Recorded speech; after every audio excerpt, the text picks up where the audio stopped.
Hello, everyone.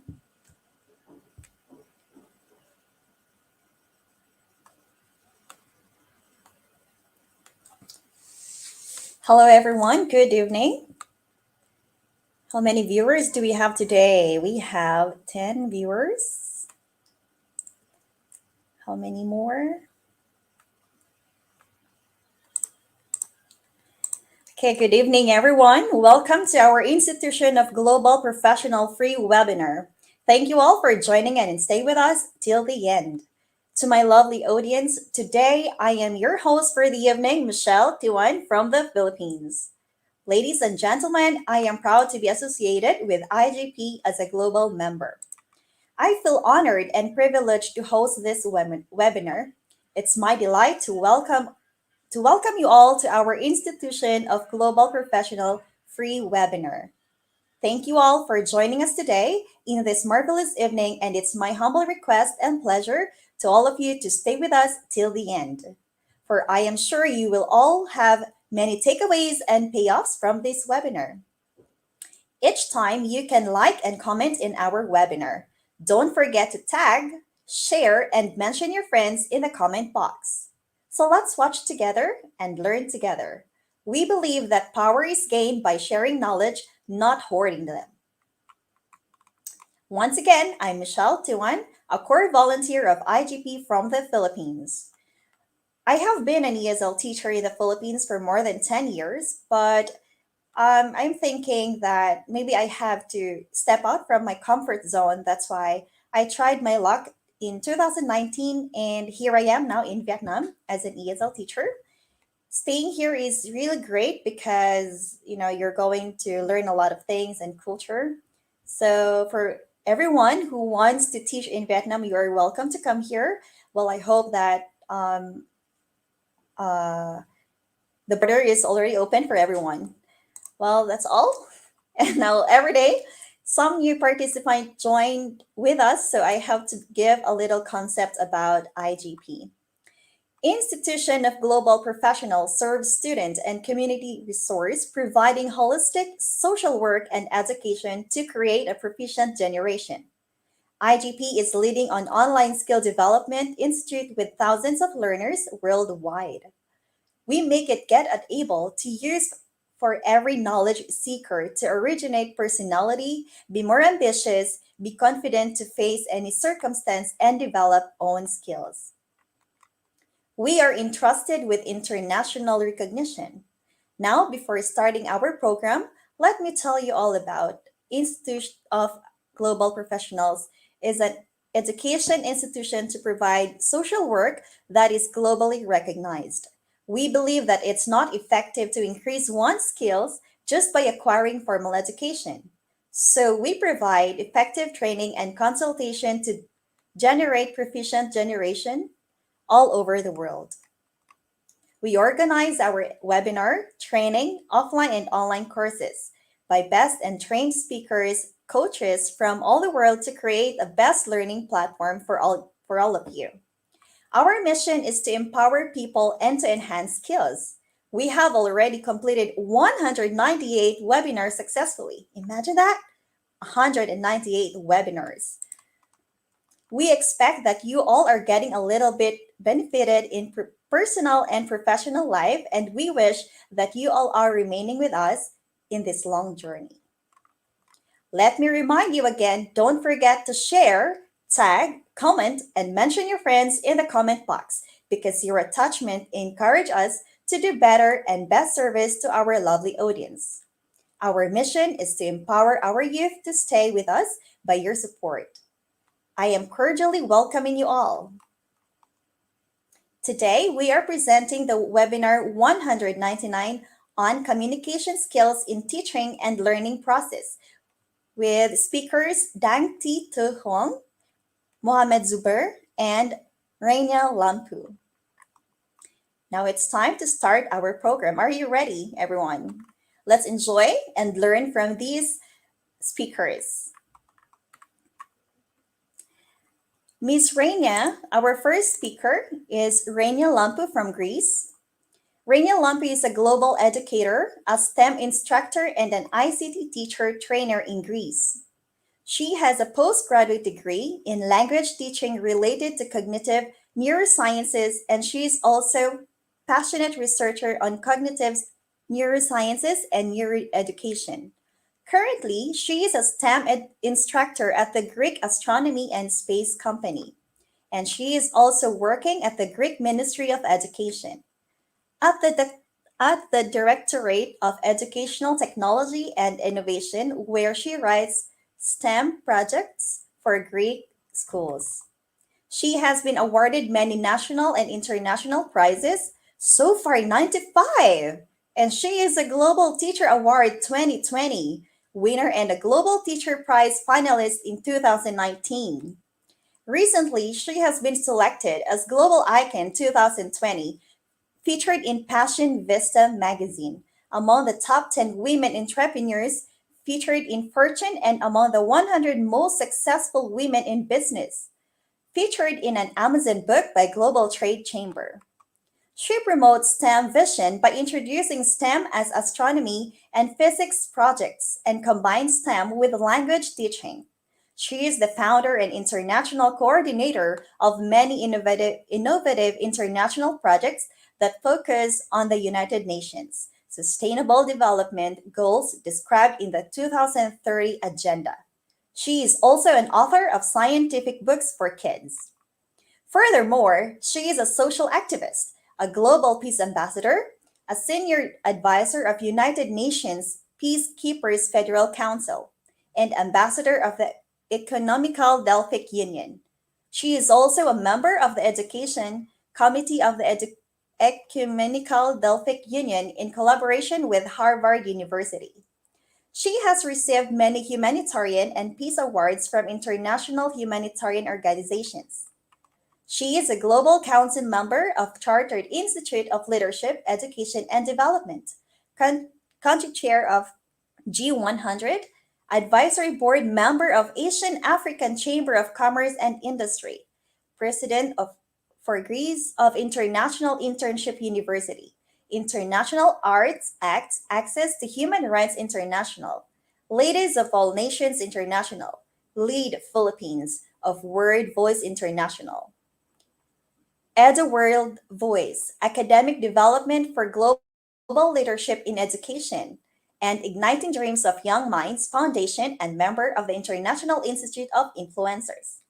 She is also an international executive member of Global Edu Learners Forum, honorary ambassador of Charles Walters Society for Innovation and Research, education ambassador and member of the International Organization of Educators and Researchers Incorporation, Ambassador of the National Education Policy 2020 of India, International Advisor of the South Asian Institute of Advanced Research and Development, Center for Peace Advocacy and Sustainable Development, K-12 Digest Magazine, International Youth Society, Global Peace Councils, and a mentor of 100 Mentors platform.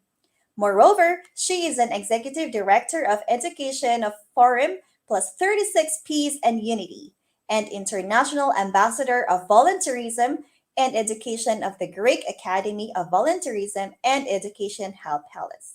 She is an editorial board member of many journals. She has presented her research numerous international conference and e-conferences. She has published work in various journals. So, guys, our speaker today is very prominent and she has received a lot of awards. So, let us all welcome her, Raina Lugbu. Lampu. Greetings from Greece. Thank you so much for your lovely introduction. I'm very, very honored to be for the first time in this global platform of Institute of Global Professionals. Thank you very much for this invitation. And today I'm going to explore a very exciting and promising field for education and human interactions in general.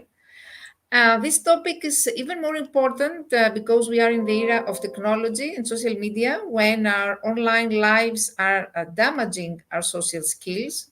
Internet impairs our ability to listen, and it teaches us to be laser thinkers It destroys our ability to resolve problems and conflicts in a very constructive manner. So, actually, communication is an art. We're talking about the art of communication. May I share my presentation?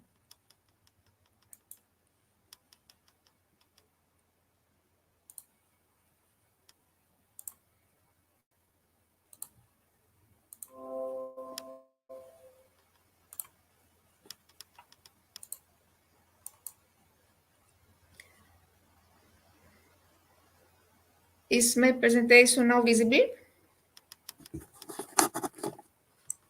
Yes, I can see it. Okay. So communication is a vital function of human beings. Education and teaching in an area of human activity where communication plays the most important role. Nowadays, the communication between teachers and students should be easier and reciprocal. The old models of education with a teacher as a lecturer are gone for a long time. So today, the interaction between students and teachers is enriching the everyday teaching practices and life at school in general. Education is a two-way process where students and teachers are co-creators. However, teachers must be facilitators and experts at breaking down complex ideas into simple parts to transmit them to their students. And furthermore, teaching is not only about knowledge, but also learning strategies too. Verbal and non-verbal communication will make the teacher able to instill strategies and attitudes to students. So an open mind is the most important quality that a student can acquire from school education, a quality that will be useful for the rest of the student's life.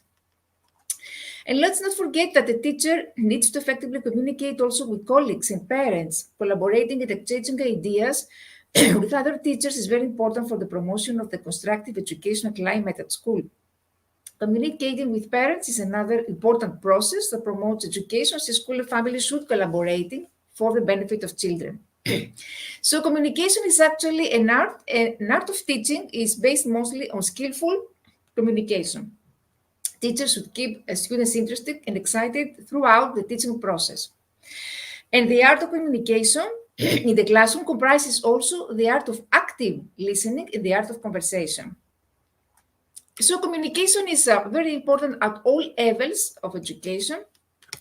Teachers can conduct various activities in the class to enhance skillful communication towards personal and professional excellence. For instance, group discussions, debates, storytelling, talk shows, in order to foster critical thinking.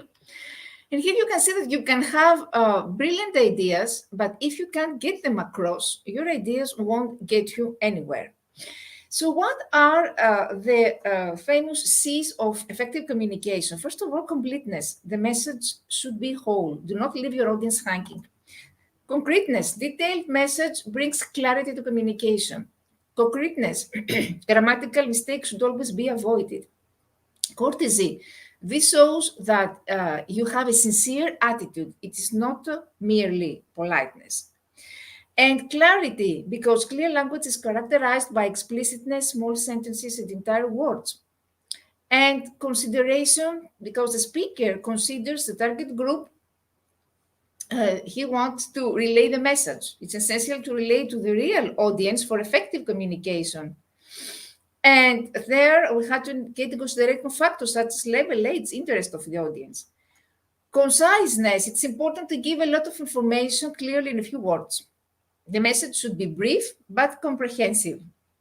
Creativity, because originality and inspiration can make the messages more powerful. And of course, credibility, because information should come from different and reliable resources. So communication is actually a two-way process of exchanging information. Information is conveyed as word, tone of voice, and body language. And according to studies, communication, information studies have shown that words account for 7%, vocal tone accounts for 55%, body language accounts for 38%. And all communications involve at least the following: center, the person who delivers the message, information that needs to be shared, the receiver, the person the sender is communicating with, and feedback, effectiveness of message. Very, very important Here we can see the characteristic of effective communication: reliability, complete message, precise message, as I said before, clear, correct message. And here, the C's of communication. And very, very important is understanding your audience. Communication simply involves the translation of thoughts and ideas into words and sharing your perspective with others. To understand your audience, so you need the references and their perspective so that you can tailor your message, your language, your word choice, the underlying meaning and motivation for speaking. In the first place, to suit your audience. So in this presentation, we'll discuss perspectives and how people perceive information, as we learn how communication is many times an imperfect bridge to understanding. And communication requires everyone's constant attention, maintenance, and effort. So it's important to build connections with the audience and communicate with your audience and respect their needs. So build relationship and engagement. The top priority for building relation is to give information to your audience that they don't know already. And even if they know it already, you should give them this information in a way that will make them understand or do things differently. Building a relation sets you apart from another speaker because you can connect and the listener wants to follow you. The same information may be available everywhere, but you need to deliver it in a way that it's impactful. This may include, for instance, giving them additional resources, something that they can take home, for instance. So your efforts as a speaker will be more effective if you ask yourself, what is the most important thing your audience should know? And what is the best way to encourage dialogue? How would it be most comfortable sharing input with them? And here, effective communication begins. Effective communication starts where you know your audience speak their language, both figuratively and literally. That doesn't mean that you change your core message. Rather, you offer to help explain your message in a way that relates directly to your audience. Sometimes it may be hard because audiences can be greatly different. So how you can begin? See some points. First of all, get maximum possible information about your audience. You may make a list, filter your audience into different groups for an upcoming presentation or a memo you are writing. Make sure you have considered all possible aspects of your audience that may include their age, their background, their experience, and think about different segments of your audience and what they have in common, what is different. Think also about what you need them to know, think and feel, more than just passing the ball. Effective communication is just is to inform, engage, and inspire your audience. So again and again, ask yourself, what would you want your audience to remember? And if so, is that call for them is clearly conveyed and emphasized repeatedly? The most effective communication is the one that moves people to act. And always be conscious of what's on their mind and how to communicate. We should put ourselves in an audience shoes and think about how they would view our speech and if they care about it. If we look at the world through their eyes, it will certainly help develop an effective message which can be delivered in a way that would engage your audience more likely to listen and act. When considering format and setting, if you are sharing news about, for instance, a major change, perhaps it's best to do it in a town hall or a team meeting to allow for face-to-face dialogue. If, for instance, you need to give regular updates for other person information, you need to consider a memo or a newsletter, etc., depending on the available channels. So the more you have complexity in your message, the more you will need a face-to-face like setting. Ask yourself how you can best relate to your audience and motivate them. Now we're getting into right into the heart of knowing our audience by looking at the audience list and their mindset. It is always preferable to add a compelling and interesting story to tell them which they can relate to. This way, you can add some relevance to what you are saying, may leave them with a call of action to remember. And in the end, the key is to know your audience and offer them the information they want to hear in a way that works best for them. When you think about delivering a message in those terms, you're aiming for a positive communication experience with both parties.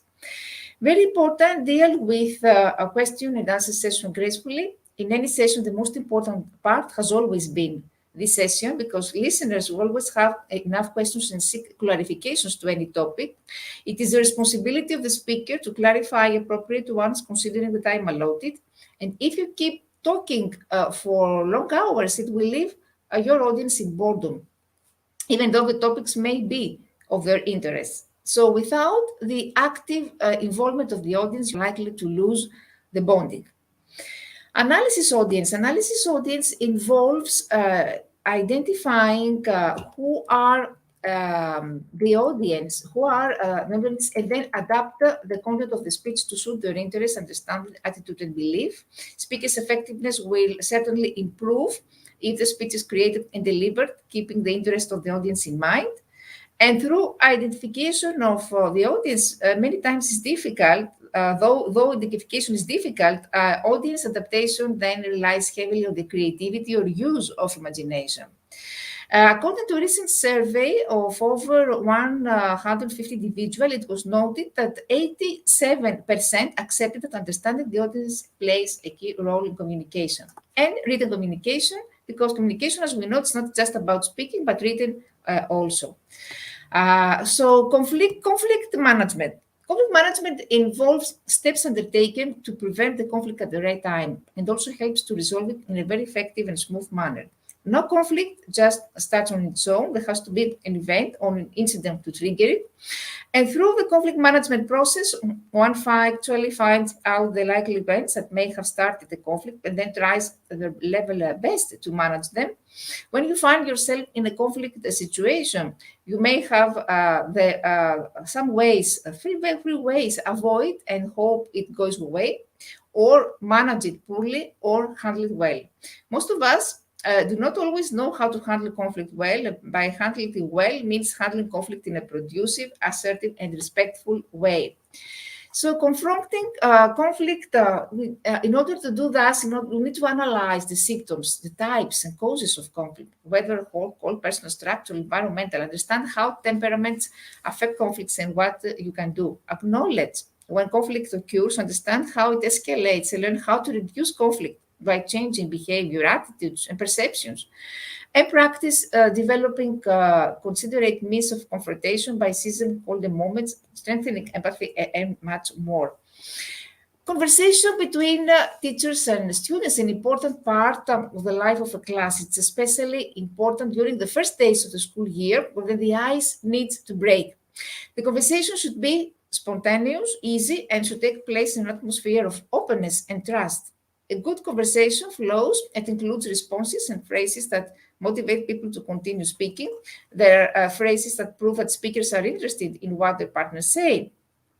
So when parents and children communicate their stories, this could range from a short clip of they watch online and they found it fascinating, or a particular chapter of the book that they're reading, or the old friend they met, etc. The storytelling of parents can exert a positive influence on children who can go to school with many different communication skills. Dialogue is very important because it's a relationship transformer. Having a dialogue is a skill on its right. Dialogue can change a relationship by creating a new ground for mutual respect and collaboration. It will allow the emergence of new content that is common to both parties. And while dialogue is continuous, it can be a systematic instrument for transformation. Very, very important concept. It's not also very well known. It's what we call validation relationships. Validation relationship recognize and accepts your partner thoughts, means that you recognize and you accept your partner's thoughts, feelings, sensations, and behaviors as understandable. For instance, social media is making people go out of the way and coaxing others into improving or changing themselves to fit in the general expectation of other people. But this is very wrong. To be approved by other people is good, but how to get meaningful validation is by first validating yourself. Remember that you don't need to, don't have to agree with someone to validate. If you feel like they aren't seeing things correctly, don't pretend to agree, but also tell them that you disagree. Instead, don't tell me you disagree. Instead, you should try to understand what they're feeling, why are they feeling so, and try to validate this. Try to see things from their perspective. If you only have their side in the story, chances are good that you would react in a similar way. So I want to tell you an example about this to understand validation. For instance, there is a colleague a colleague tells you, complains to you about being passed up for a promotion, and he says, I don't get it. I deserve this promotion more than the other one, than Mari or anyone. I have been nearly twice as long. So if when you hear about this, your first reaction will be to immediately challenge that comment. Does he really think he deserves a promotion simply because he has been working for the company longer? And let's pause for a second, put ourselves in his shoes. How would you feel in this situation? Frustrated, confused, angry, embarrassed? Maybe all the above.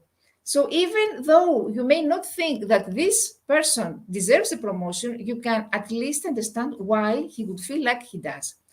So doing this situation, doing a meaningful validation that will reduce the likelihood that you get into an argument, first of all. Second, you will improve your colleagues' willingness to listen when you do share your perspective instead. And third of all, you could validate your colleague without suggesting that he deserves a promotion by saying something like that. I get why you are upset, but you've been here longer than anyone. It will be very tough to see someone else get that promotion. This is the best way to validate in this case. Another thing is that if you can relate to what the other person shared with you, let them know. And this should be done tactful. This can strengthen your validation and foster greater trust and connection. If someone is sharing a difficult emotion or experience, avoid the phrase, I know exactly what you feel, even if you think you do. Instead, you should use phrases like, I have felt similar when, etc., or I can relate to that feeling. So claiming to know exactly how someone feels nearly always puts the other person on defense. If you don't believe me, pay attention to your reaction the next time someone says to you. Even with the best of intentions, it is surprisingly invalidating thing to hear. In truth, none of us know exactly how another person is feeling. Our thoughts and emotions are shaped by millions of life experiences to the point where it's virtually impossible for any two people to have the exact same thoughts or reactions. If you can relate, simply avoid using the word exactly. Tell the truth. From time to time, friends and family will come to us feeling embarrassed or regretful or frustrated because they have made a mistake and they performed or are simply in a tough spot. In these situations, it can be tempting to sugarcoat the truth to avoid adding to their pain. This often results in our telling the other person, you did great, when they didn't. And I think it turned out well when we don't. And or he doesn't know what he's talking about when we know he does. So the problem with beating around the bush or sugarcoating the truth is that the other person likely knows the truth and can tell when we are not being honest. So when you're faced with such a situation, acknowledge the truth and the difficulty of the situation. You can be tactful about it, but you don't have to lie. Maintaining honesty and sincerity in your validation not only improves its effectiveness, it also increases trust in relationship. Revalidate the emotion. Hey, congratulations again. I'm really happy for you. Well, I just have to say again, you really rocked here. You have every right to be proud. So these simply comments end the conversation on an uplifting and respectful note, even in a difficult situation. They're a good way of rounding out the entire validating experience. Doing so reiterates the fact that you hear and understand the other person and adds the conversation on a positive, emotionally uplifting note. Verbal validation. In a relationship, the last thing someone should practice is hoovering. Hoovering happens when we try to clean up the feelings that you are uncomfortable with. The act of hoovering can be as simple as when you say, no problem, I will handle it. When you know so well that you're already overwhelmed with other things. Hoovering is a form of self-invalidating because your response often defines the next step. However, there is nothing more annoying like when someone chooses to invalidate you by confirming that you do not feel what you are saying. And what are Now, the key components to effectively listen and validate your partner. Mindful listening makes the first component of validation. It is when you pay attention to what someone is saying and avoid any form of distractions. Let your thoughts hang on the back burner, and your focus should be on your partner's current situation. Validation is not about only agreeing, but about accepting the way your partner feels. Now we can see some types of listening styles. First of all, we have discriminative listening. It's the first form of listening humans develop as babies. And this basic type of listening precedes understanding of words and relies on tone of voice and other subtleties of sound to understand meaning and intention. Babies don't understand words, but they can rely on their discriminative listening. Comprehensive listening is the next level of critical listening skills that humans usually develop in early childhood, and this requires basic language skills and vocabulary to understand what is being communicated through a speaker's words. Informational listening is the type of listening people use when they're trying to learn and builds upon basic comprehensive listening, requires a high level of concentration and engagement to understand new concepts and comprehend technical jargon.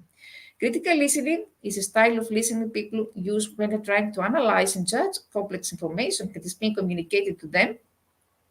You might use critical listening if you are problem solving on the job and trying to decide if you agree with a proposal. Biased listening or selective listening is a type of listening that actually is a type of listening behavior demonstrated when someone is just listening for information that they want to hear.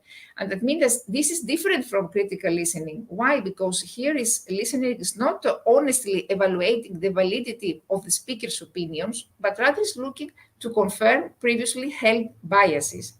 So people are often unaware that they're using a biased listening process. Biased listening can lead to a distortion of facts in the mind of a listener. And we have also sympathetic listening, which is an emotionally driven type of relationship listening, where a listener processes the feelings and emotions of the speaker, tries to provide support and understanding in return. So you might use this when a child tells you about the trouble they had at school. In this case, you use a sympathetic listening style to make the child feel heard and give him support and comfort. Therapeutic listening and empathetic is a process when a listener tries to understand the point of view of the speaker and imagines themselves directly. Tips for effective communication. Even if you use verbal and non-verbal elements as well as relevant examples, some people may not remain focused throughout the speech and understand everything. So the best process to use in this case is accentuate the crucial moments in the statement. The same can be done by taking a pause at every point we think the point is essential. Use phrases such as listen closely to stress the statements and change of tone and volume of the sections. You can as well be closer to your audience and maintain eye contact when you emphasize the critical points of your speech.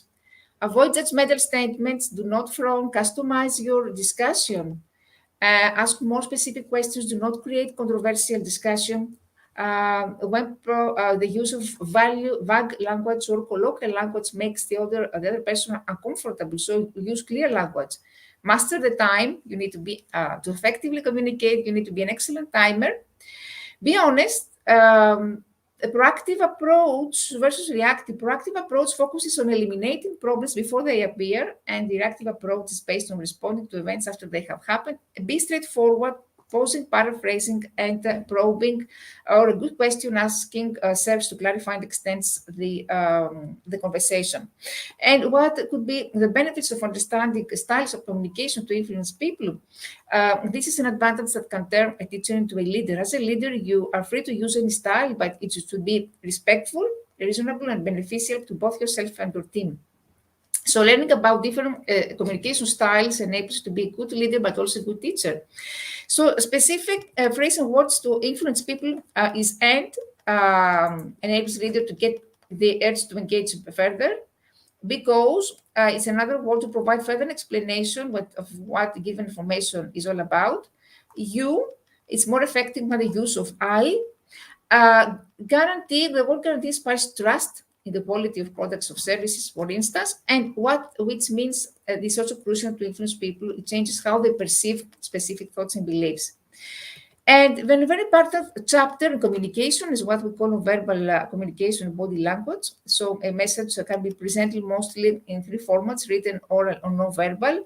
However, times the formats can be dependent on each other. Nonverbal communication refers to what we call unspoken element of communication. Body language is a type of nonverbal communication that entails distinctive movement and physical behavior that are meant to express a given message. And elements of body language include gestures, body posture, tonal variation. Nonverbal communication can be used to indicate when the communicator is stressing on a given point or to establish the authenticity of a message. And on the other hand, it can serve as feedback signals from the audience. Movements are involved also in body language signals, ornament, outfit, necklaces, hairstyles, etc. It's important to try to interpret body language. Reading body language might sound like a difficult task, but mastering the art of it is vital. And there are two methods of understanding body language in other people. First of all, decoding is the capability of reading people's prompts. It entails how people read, conceal feelings, information from an individual nonverbal signal. And encoding, on the other hand, is the skill of sending signals to other person. Encoding plays a key role in controlling your individual trademark. It is necessary also to keep in mind that non-verbal prompts might be vital in several cases than what people think. Non-verbal contact may have a huge influence on the listener and the result of the message being conveyed. You need to regulate, in order to regulate the discussion, apply body language, voice, dress properly, etc. Remember, this one is very important about social wealth. Social wealth is the total value of resources that you have to meet your social emotional needs. It's used to meet emotional needs, including protection, affiliation, and networking. By social connection, being part of a larger group allows you to feel more prominent than when you act individually. And when we talk about social skills, it's about creation of friendly work environment, knowledge acquisition. That means that when you possess excellent social skills, you are able to interact with people from various backgrounds and gain much knowledge. So you have more opportunities. And how to improve your empathy. The empathy is the ability to identify with other feelings. Here we can see some components of emotional intelligence. Empathy is a component of emotional intelligence, with, among others, with self-awareness, motivation, self-regulation, and social skills. Various components of empathy. Here we can see listening skills, attentiveness. Being attentive means that you get more focused on listening what other people say. Request for feedback, reading, evaluate your biases, be curious, and frame right questions. Another interesting thing, another interesting concept is charisma. According to scientific research, charisma can be measured using common questions. It is with these questions that you quantify your score in terms of how charismatic you can be. These questions can be how I am someone who has a presence in the room, has the ability to influence people, and other such questions. Developing your charisma. Remember, charisma is not necessarily a genetic trait characteristic, but something that you can learn and maintain over time. There are people who automatically make you feel important, others bring some charm to the room by simply walking in it. Some people are basically naturally charismatic, and these people have the capability of building and maintaining healthy relationships and always tend to make other people think about themselves positively. When you're talking to someone else, ensure that all your focus also is on them is another thing. Avoid frequently checking your phone or glancing at your computer monitor. Avoid distractions. Always give before you receive. Do not always think of how you can benefit from other person. Your focus should be always on what you are capable of providing to the other person, and how helpful you can be. Giving without expecting being given something back in return is one of the best strategies that you can use in building and maintaining healthy relationship. Avoid acting self-important. It's important to be humble and treat everyone else as equals. And also, you should know that other people are more important. So you need to be aware of yourself, your opinions, their point of views, their perspective. You cannot learn anything from yourself because you already know it. It is less important. You need to listen to hear to other things and learn from others. Make efforts to shine the spotlight on others. Always tell people how they did well something, and by praising them, be cautious about your attitude and your words. Avoid discussing the failure of other people. Avoid gossiping, this is what I mean, and be ready to admit your own shortcoming. Develop magnetism. Everyone has a level of individual magnetism, personal magnetism. Strive to boost his magnetism. It might assist you to draw positivity. Know yourself. That means be genuine, legitimate, and honest. Discard pessimism, and also here we can some other may eye contact, smile, focus, demonstrate thoughtfulness and empathy. Another concept is self-confidence. Self-confidence. We can see here some easy ways to help us acquire self-confidence through education. Capitalize on our network, have a strong foundation, prepare adequately, know the art of accepting compliments. And even students who finish school and want to continue education also need strong communication skills, because you need to be able to communicate, to apply for grants and scholarship, to work with a diverse student body in research projects, and collaborate with other teachers and students. So again, communication is the center of these activities. So that's why, in order to, there are many training courses about how we can very well communicate during an interview, a job interview. Non-effective communication leads, of course, to inappropriate decoding of messages, and the receiver interprets them in a biased way. Obstacles or effective communication could be an aggressive style. There are many obstacles, and what are these functional styles of communication? Aggressive style, passive style, or manipulative style. We don't have time to explain all that, but I can give you briefly. Manipulation. Many people get that because they're manipulated, because they feel they have the authority to control the surroundings that they are in, not knowing the harm it can cause. And this, of course, leads to poor mental health individuals who are manipulated. Preparing children to handle bullying also and abusive relationship effectively. It's important. They need to learn to recognize signs of unhealthy relationship, and teachers should teach them that. When relationship is mature and healthy, will be based on acceptance, not judgment and appreciation. Try to help us students to recognize as teachers to recognize social anxiety and shyness, and affect lasting change in life. I think solutions, not problems. Leverage on your inspirational moments, growing verbal dexterity, getting a handle on your shyness. Here you can see the model of goals. Well know about this: specific, measurable, attainable, realistic, timely. And the basic steps to make friends: find some potential friends, invite, make plans. And here is the final thing, that we all need a digital detox. Because the power of face-to-face interaction is huge. We need to think twice before spending hours talking to other people online. We need also time for ourselves. So we need time to communicate with ourselves too. Thank you very much for your attention. And if you have any question, I am at your disposal later.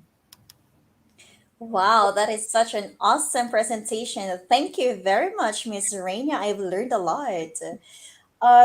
I've actually listed here like the C's of effective communication: build rapport and engagement with students, of course. And I think this also applies to everyone, not just for teacher and student. Seven types of listening styles. It's my first time to hear that there are seven types. Okay, well, thank you very much. Tips of effective communication. I think this is very important because, yeah, right now it's very important to learn how to communicate effectively. And benefits of understanding styles of speakers. Wow. I think these are very beneficial to everyone, especially to people who are whose job is into meeting people or talking to lots of people. So I think this one, your presentation is really helpful. Thank you very much, Miss Raina, and I really learned a lot. I bet that all the other audience also learned from you. Okay, well, Thank thank you. you Thank very much. you. I'm so impressed with your presentation. Thank you very much. Okay, yes. We are obliged to you for your marvelous presentation, giving us your valuable time. This session will be effective for our audience because you shared your intelligible knowledge with us. That is really 100%. Thank you for enlightening us with your pearls of wisdom and story. Thank you for contribution and thank you for your precious time from your choco blocked timetable, and your knowledge will be effective for our audience because you shared your insight, you shared your knowledge, and you also help us to understand more about communication. And no doubt our viewers will be benefited today by the awareness they received through your technique. What a lovely presentation and interesting. Really, me myself, I am very impressed. I believe that you are able to give beautiful insight on this topic and that the participant got the important takeaways. Thank you so much, Mel, for giving your valuable time and sharing your knowledge with us today. Well, thank you very much, Miss Reina. Thank you. Remember that I hope that, communication is an yeah, art. Communication is an art that we as educators need to explore because we're going to that's discover many, many things that we can be useful in our personal lives also, not only in classroom, but in our personal lives. I agree. I agree. And I hope we can have another seminar with you again. Thank you very much, Miss Raina. Okay, it's such a pleasure to meet you. It's time to move to our next speaker, Miss Dong Dang Tui Te Huang. Yeah, and before moving to our next speaker, once again, I want to remind you all, please support us with your share, tag, and comment and mention your friends. We will give the e-certificate link in the comment box. And if you will face any problem, you can collect e-certificate direct from our website. You can see it below, www.eduigp.com. And after collecting your e-certificate, don't forget to celebrate with IGP by checking in. Okay, let's welcome our next speaker, Miss Dang Tui Te Huang. Yes, yeah. Uh, Nice to meet you. Nice And to meet today, you too, ma'am. yeah, today I'm very happy to be a speaker of the webinar today. And I have prepared a beautiful presentation uh, about the topic today. Can you see my screen? Not yet. Oh, good. I bet your presentation is also as marvelous as Miss Rainia's. And Uh, of course, we're going to learn a lot from you too. uh, I I think the presentation of Rainier is the most wonderful presentation today. No, every presentation is great. And for Uh, sure, your presentation could help a lot too. can you see the screen? My screen? Yes, I can see it now. Yeah. And I would like to introduce something about myself. My name is Đặng Thị Thu Hường. You can call me Rosie. And I'm from Vietnam. I have been a teacher of English for 13 years. And today I want to share something about the topic today. I think teaching is about establishing effective and effective communication relationship with students. We can both give verbal and nonverbal messages, uh, and as you see, teachers are those who understand communication and learning interdependent, and the knowledge and the attitude students take with them from the classroom are drawn from a complex assortment of verbal and nonverbal messages about the subject, the teacher, and themselves. And in the past, we only think of teacher-centered process, but now everything has changed. We have started learner-centered process. We have focused on how teachers and students feel about each other, about the communication process, and about what is being taught and learned. Yeah. And I emphasize uh, on the roles of teacher. A teacher acts as a speaker, define the objective of the lesson, and especially can give model tasks to teacher. And secondly, a teacher acts as a moderator key questions for successful whole class discussion, and especially teachers should give open questions. For example, I teach my student talk with my idols. You can see, four suggested questions. First, who is your idol? Tell me something about him or her. What makes you admire him or her? Would you like to become a person like him or her? Why? What do you think of anti-fans and crazy fans idols?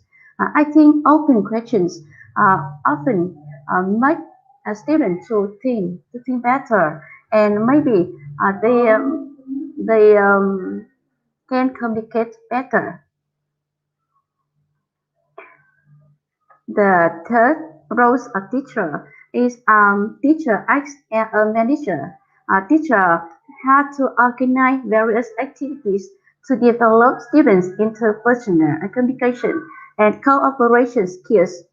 For example, uh, I have information tampering, time 5 minutes, and group work. The instruction, the representative of each group read and memorize the given information, then transfer it to other members. The group having the final student say the right information in the shortest time is the winner. And I think it will create a sportive learning environment. And now I will show you the video of the activity.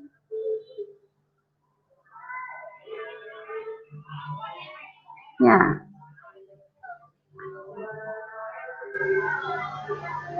yeah, you can see. As you can see, all students are motivated to attend this activity.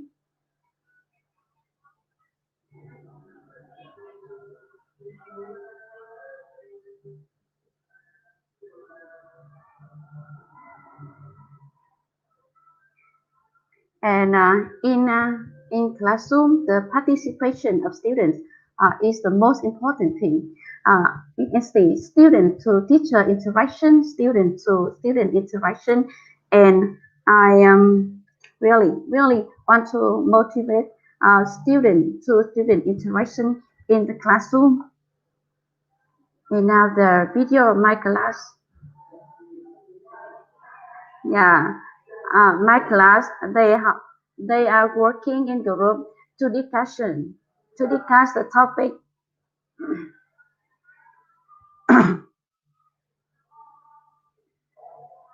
Mm, yeah, yeah. All members concentrate on the topic, and they can share a lot of ideas.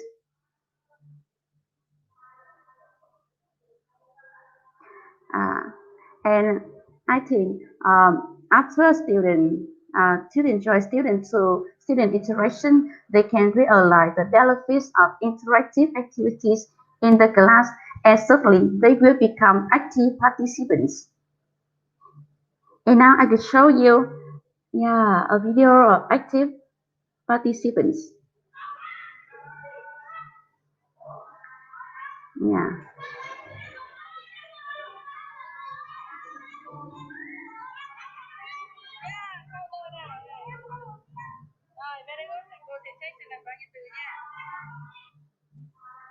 Yeah, I can see they are very active, energetic, and enthusiastic, and I'm sure they can understand the lesson better and find the lesson more interesting. And now I want to show you some steps for creating communicative study environment. First, present and instruction. Present and instruction, a teacher might use visual aids, repeat key information or keywords, and provide clear board work with example, and give open questions and topics which stick the student lives and pursue their own interests. And teacher can elaborate and clarify instruction, the objectives of the lesson. And second, guided controller practices. Students practice their new skill or structure, become familiar with difficult language concepts with the guidance teachers. And now And now my class. Yeah. You can say a structure. What does George do? He or she.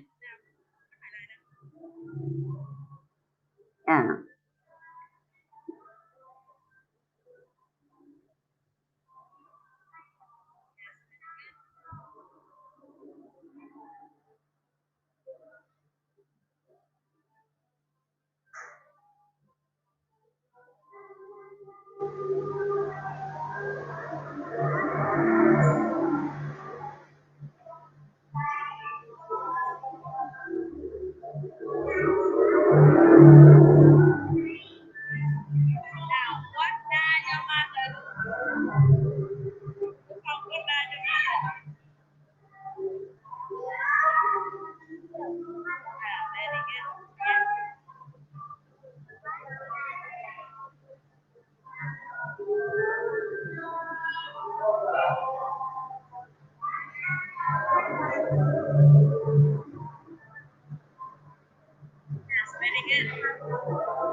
Yeah. And the third step is less control practice. Following a controlled practice, a student might be required to do an activity in pairs or group activity. A teacher facilitates learning by answering and providing support to the pairs and groups. And now I get you show you a sample video.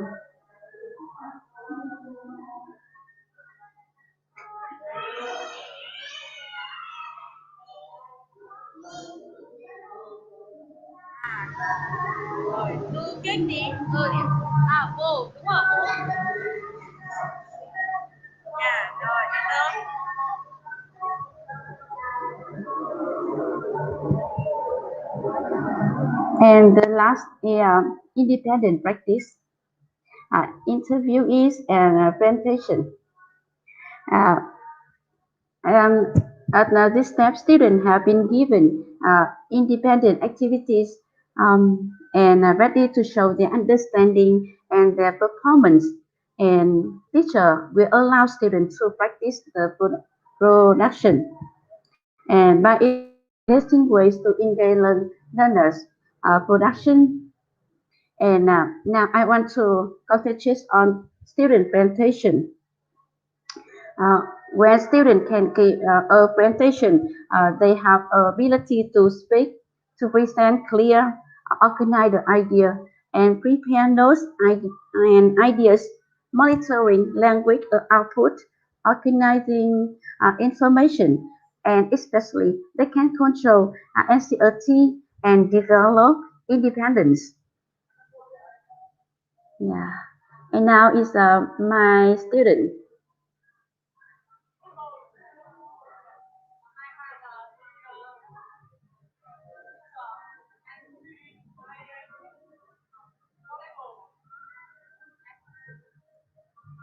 Yeah. As you can see, he is very confident and he can use a lot of non-verbal message. And now is an example of interview.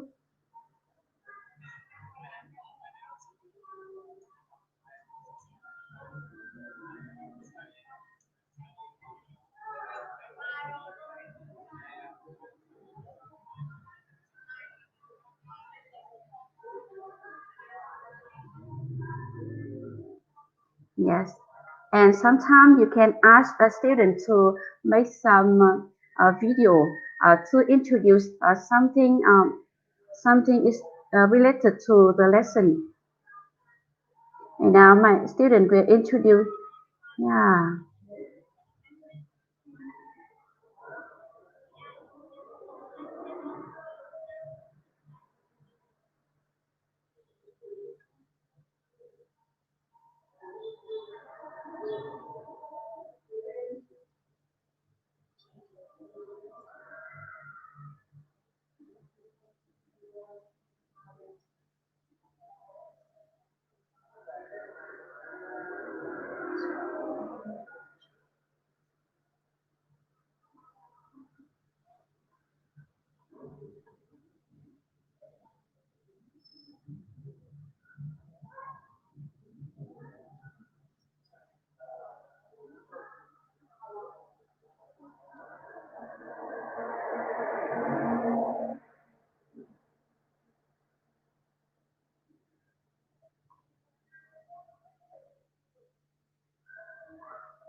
Thank you very much for that awesome presentation, Miss Uh, Huang. yes. Thank you very much. Yeah, because Mr. Rainier have provided a lot of useful knowledge about communication in classroom. So I only want to share some practical activities, and I think they are very useful and effective in my class. And all the videos I have captured in my class, and my students vary from uh, 10, 10 years old to 16 and 17 years old. And I think all of them like activities, interactive activities. Yeah. And as a teacher, I feel very happy because they can enjoy the lesson. And maybe they not only learn a lot of knowledge, and they can but they also uh, can improve or develop their communication skills, and it's very important for them in the future. Thank you very much. Yes, and thank you very much because I think I also agree with your method as students really easily learn how to speak English or another language through the steps that you have shared us. And thank you very much for even showing to our viewers your the Vietnamese food that you over here. And um, it's such a pleasure to have you as our guest tonight in this seminar. And I believe that other people are also learning from your method, which they can apply to their students or in their classes. Thank you very much, Ma'am Hung. Oh, by the way, how do I say your name? Is it Dang Ti uh, Tu? my name is Hương. Hung. Hương. Okay. All Yeah. right. Thank you very much, Miss Hung. Okay. All right. Thanks for enlightening us with your pearls of wisdom and story and for sharing your practical methods in teaching English. Thank you for your contribution. Thank you for your precious time in your Choco in from your Choco Black timetable and knowledge. This will be very effective for our audience because you shared your insight. No doubt our viewers will be benefited today by the awareness they receive through your technique.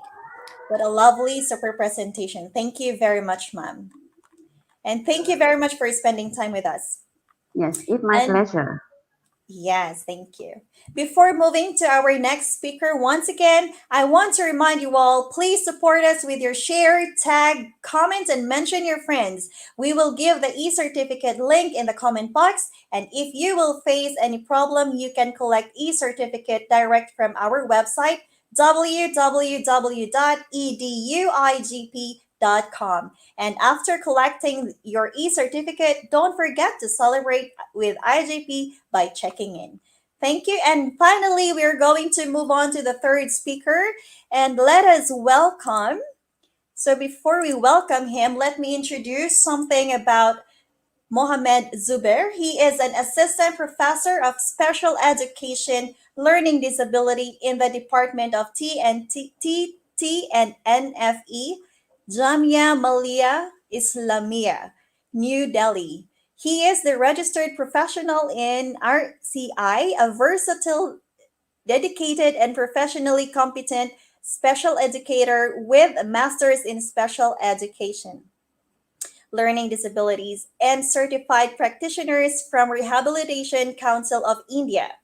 He has vast experience in identification of students with special needs, assessment, and evolving appropriate remedial measures. He is a professional who is flexible and accommodating in the design and implementation of inspiring hands on lessons, employing wide ranging manipulatives and IEPs to enhance student achievement. He is skilled in addressing student needs, ensuring children will thrive and develop in an adaptable educational atmosphere. He uses firm behavioral management techniques, possessing excellent interpersonal and communication skills to develop an excellent rapport with all members of the school community. His areas of proficiency includes multidisciplinary educational plans, technology integration, team teaching approach, curriculum development, individualized educational plan, and he is having 7 years of experience in the field of education in different positions by serving various organizations from school to university. He is NET JRF in education. He has been selected in government jobs. He has presented many articles in national and international conference and seminars. Wow!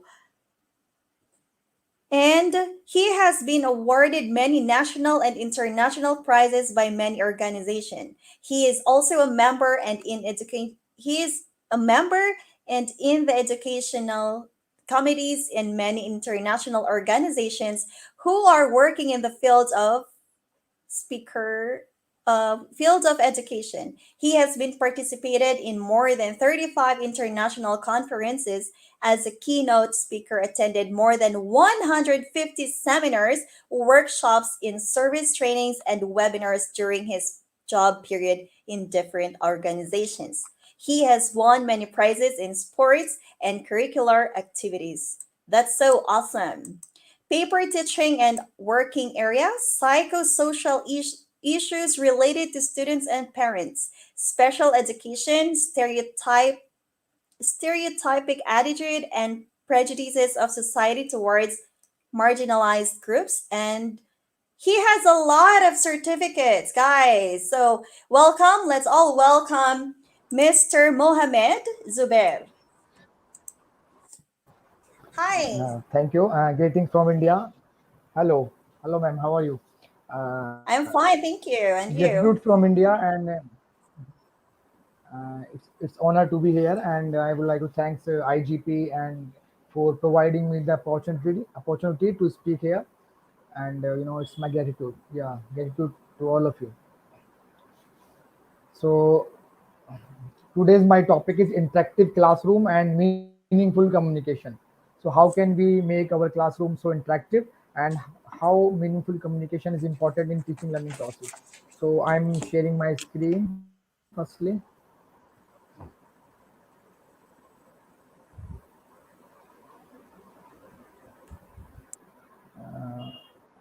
Is it visible?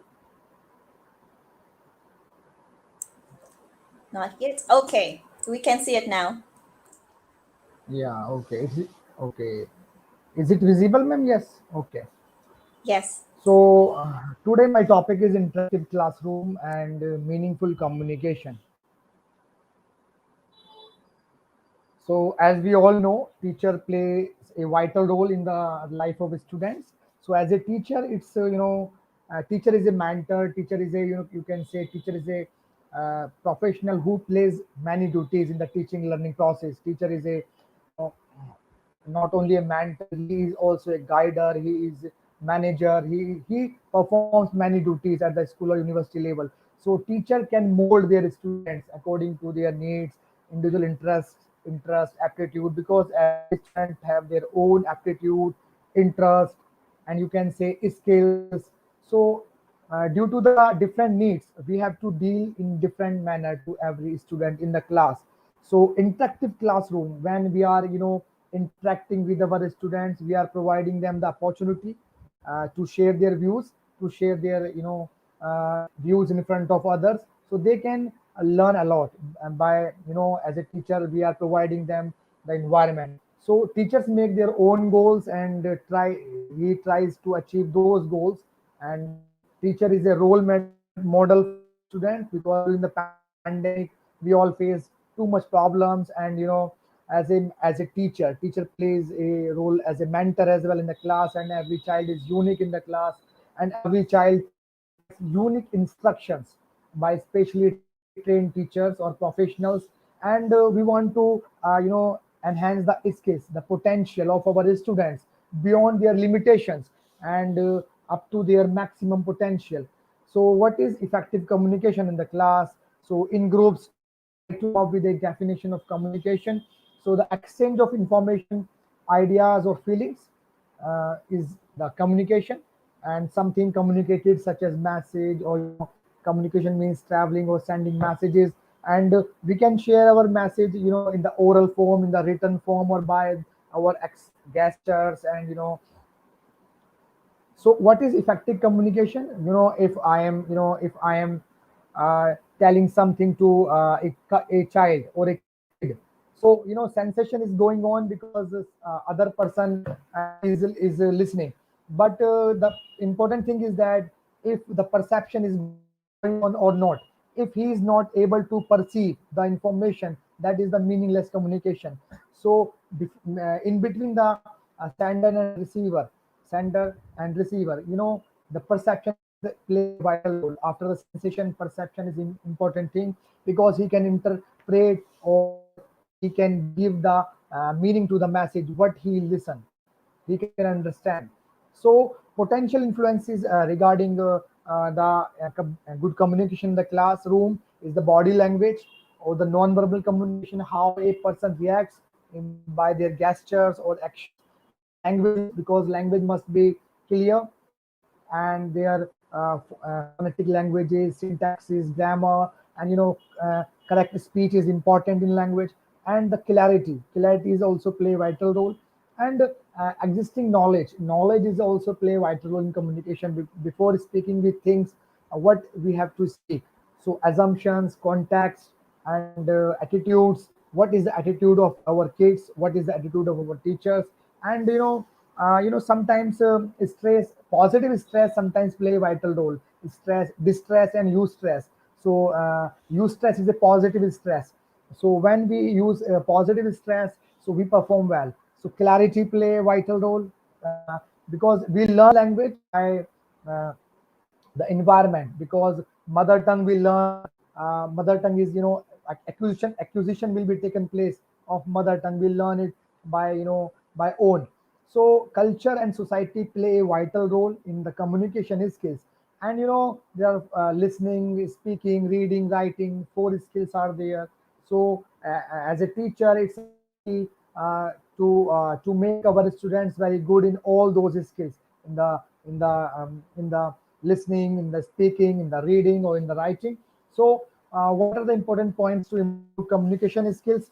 So firstly, the confidence, because as a teacher we have to motivate our students, we have to reinforce them, we have to motivate them, and we have to increase the self-esteem of our students. So enthusiasm, zeal is the important thing, because as a teacher, there are lots of goals I will make as a teacher. Monthly or weekly or yearly, teacher makes many goals. So to achieve all those goals, we have to increase the zeal of our students. And clear objective, you aim and objective must be clear. We have to subdivided our objectives and goals. And self-prepared script as well is important. These and subject matter, because what we want to speak, what we want to listen. So subject matter plays vital role. Effective start, because introduction is the important part. If we introduce in a well manner, so we can express our views in a great manner, and the listeners or the audience will understand that clearly. So clear voice is the important part. Speed, not so slow, not so the rhythm, the speed will play a vital role in the communication. So logical presentation, in a the coordination must be there in your language. So audience, which kind of audience are there? You are speaking to, you are talking to, you are interacting to your kids, your students, because the age and age interest also matters. Where you are giving the lecture, in your small kids, in front of small kids, in front of college students, the society. So audience play a vital role. Local languages play a vital role because there are lots of local languages we can learn. Effective and time limit, the things are the other things. So I was talking about the speaking, writing, listening, reading. First skill is read. Is first skill is listening. When a child born, so listening will be taken place, and he will imitate the words and phonemes, letters, or the words, syntaxes. So acquisition will be taken place of mother tongue, and he will be able to speak. And then the reading and writing processes will be will be started. So nonverbal communication also plays a vital role. What we are showing by our gestures or actions in front of others. So what is effective speaking? So remember the person to whom you are talking. Firstly, remember the person to whom you are talking. It means the audience, which kind of audience in front of you. Don't put hands in your pocket while talking to senior in a non-casual manner. Don't chew anything when you talk. Avoid playing with a pen or any object. Look at the person and not away from him. So do take off your sunglasses, remain as normal as you can. So this is the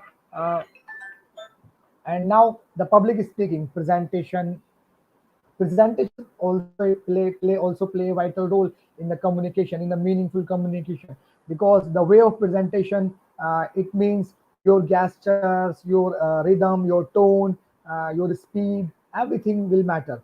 And visual aids and the delivery of your lecture, what you are saying. So good presentation means always try to understand the audience. Keep in mind the number of people in front of you, and determine your attitude and analyze the mood of the audience. Because if you are talking to others, understand which kind of person they are getting your lecture or not. So determine the audience, understand. Visual aids you can use many. So then the effective, when you are writing, so writing means your syntax must be clear in the grammar. Your fear of writing must, we have to remove fear of writing, hesitation from the students. If students are having problems in the fine motor, they are not able to gripping the pen. So we have to improve their skills, their fine skills. We have to develop their fine motor skills. Visualize your audience, create a productive environment in the class or at the home. So make an outline in your class. So alignment and spacing and clarity, everything will matter in your writing. Effective listening, because if you are not a good listener, you won't be a good speaker. So as a teacher, it's our duty to develop the listening skills of our students, because if they will listen, they will understand the language very well, and they will reflect, and they will be able to speak their views in front of others. So listen for the central theme, and keep an open mind and be attentive during the listening. And make meaningful notes when you are listening. Reading reading also play a vital role, because if as a student, as a teacher, it's our duty to improve the reading skill as well, because they because the sounds, the pronunciation, the sounds, how we have to pronounce the words and sentences. So proper lighting, we can highlight the difficult words or the sentences, and we can start from simple to complex, and easy to difficult. In that manner, we have to develop our students reading skills. So advanced pedagogy in the communication means teacher can integrate different interactive teaching strategies or techniques or ICT to teach them in a meaningful way. To we have to increase their interaction in the class. So your curriculum, your strategies will definitely it will matter in your teaching learning process, because as a teacher it will be very challenging for you to teach different languages in the class. So language, if your child are able to express their views, so definitely they will learn a lot in those processes. Learning by discovery. Interactive classroom means we have to create such sort of environment in the class. They will search, they problem solving environment. We have to develop a problem. We have to show a problem in front of our students, and they will think, they will reflect about the problem, and they will discuss with their peer groups, with their teachers. Teacher will be mentor. So this kind of things definitely will help them. They will interact with other students. An interactive classroom, the rate of learning will be increased in the class when the interactive classroom created by the teacher in the teaching learning process.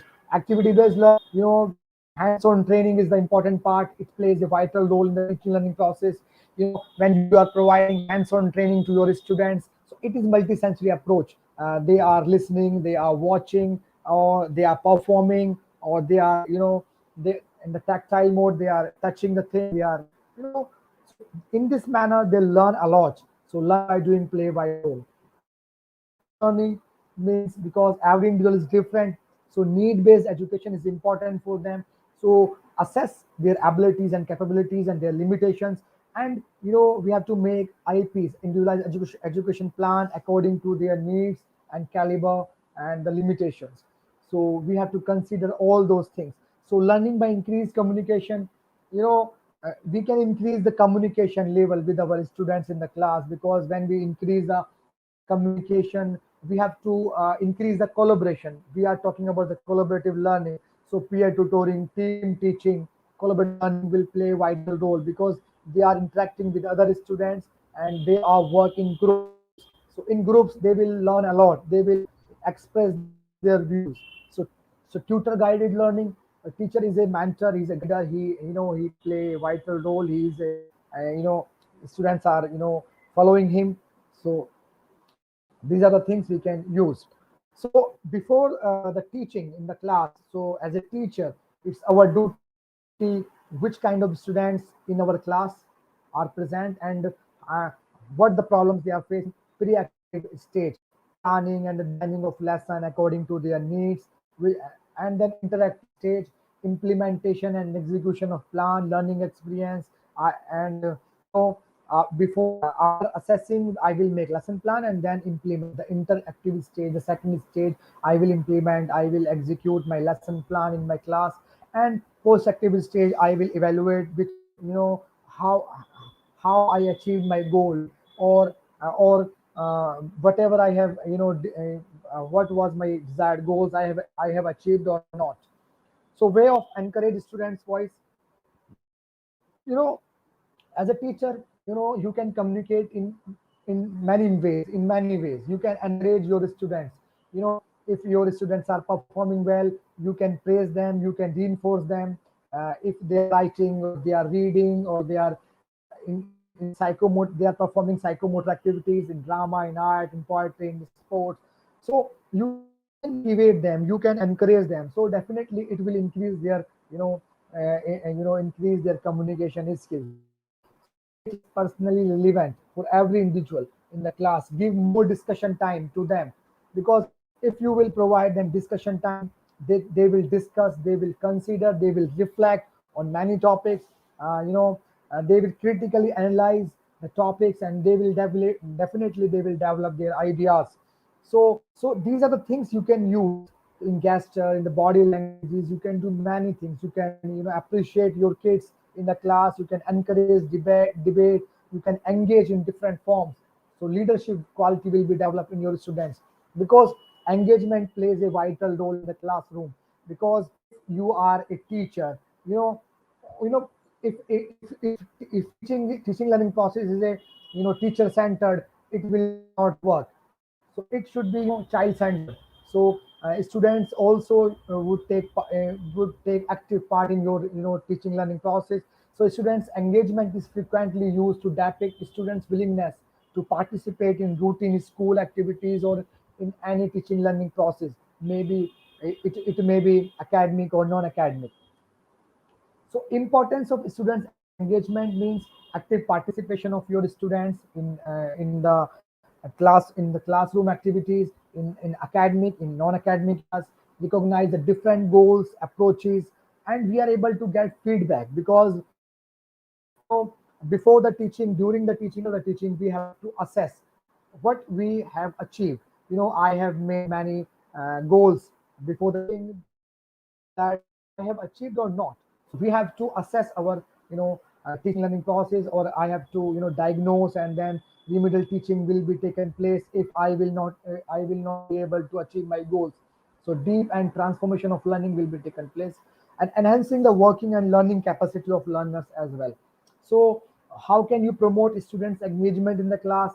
Provide them opportunity, make a good environment, and we have to make them independent, provide them opportunities. They will consider, they will react, they will perform well.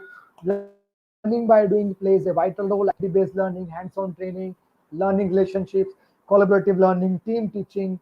You can provide them a culture, a culture where diverse background students are there and they are learning from each to they are learning from one another.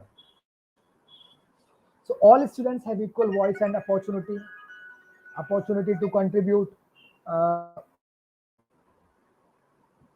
Students are engaged in decision making procedure. Regular feedback will provide teachers what they achieved or what they have not achieved. So students, we have to make them independent in their life. Every student won't be a doctor, every student won't be a singer.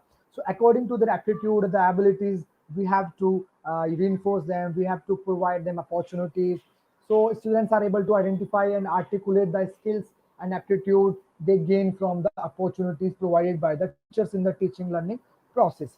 So opportunities to engage is the important thing. Engage prior knowledge, accessed and interest engage in the phenomena. So firstly, engagement is the important thing I have told. Then explore. They have to explore different things. We have to make a creative environment where they have to explore. They have to participate in many activities, and as a teacher, we have to clear all the concepts what we want to teach them. Then the explanation part, we have to explain what we have to teach them, because explanation plays a vital role, because they, as a teacher, it's our duty to explain the concept in proper manner, because rote learning is not good. We have to provide them the good learning. Then elaborate. We have to elaborate we have to elaborate what we are teaching.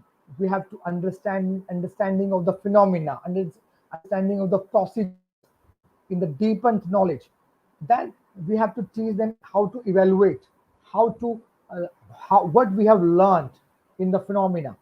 So introduce new concept and review prior knowledge, because when we, as a teacher, when we are introducing new concept, we have to review prior learning, present consent with example and non-example. We can interrelate we can give them the life, we can relate their life, real life experience, we can give them real life examples.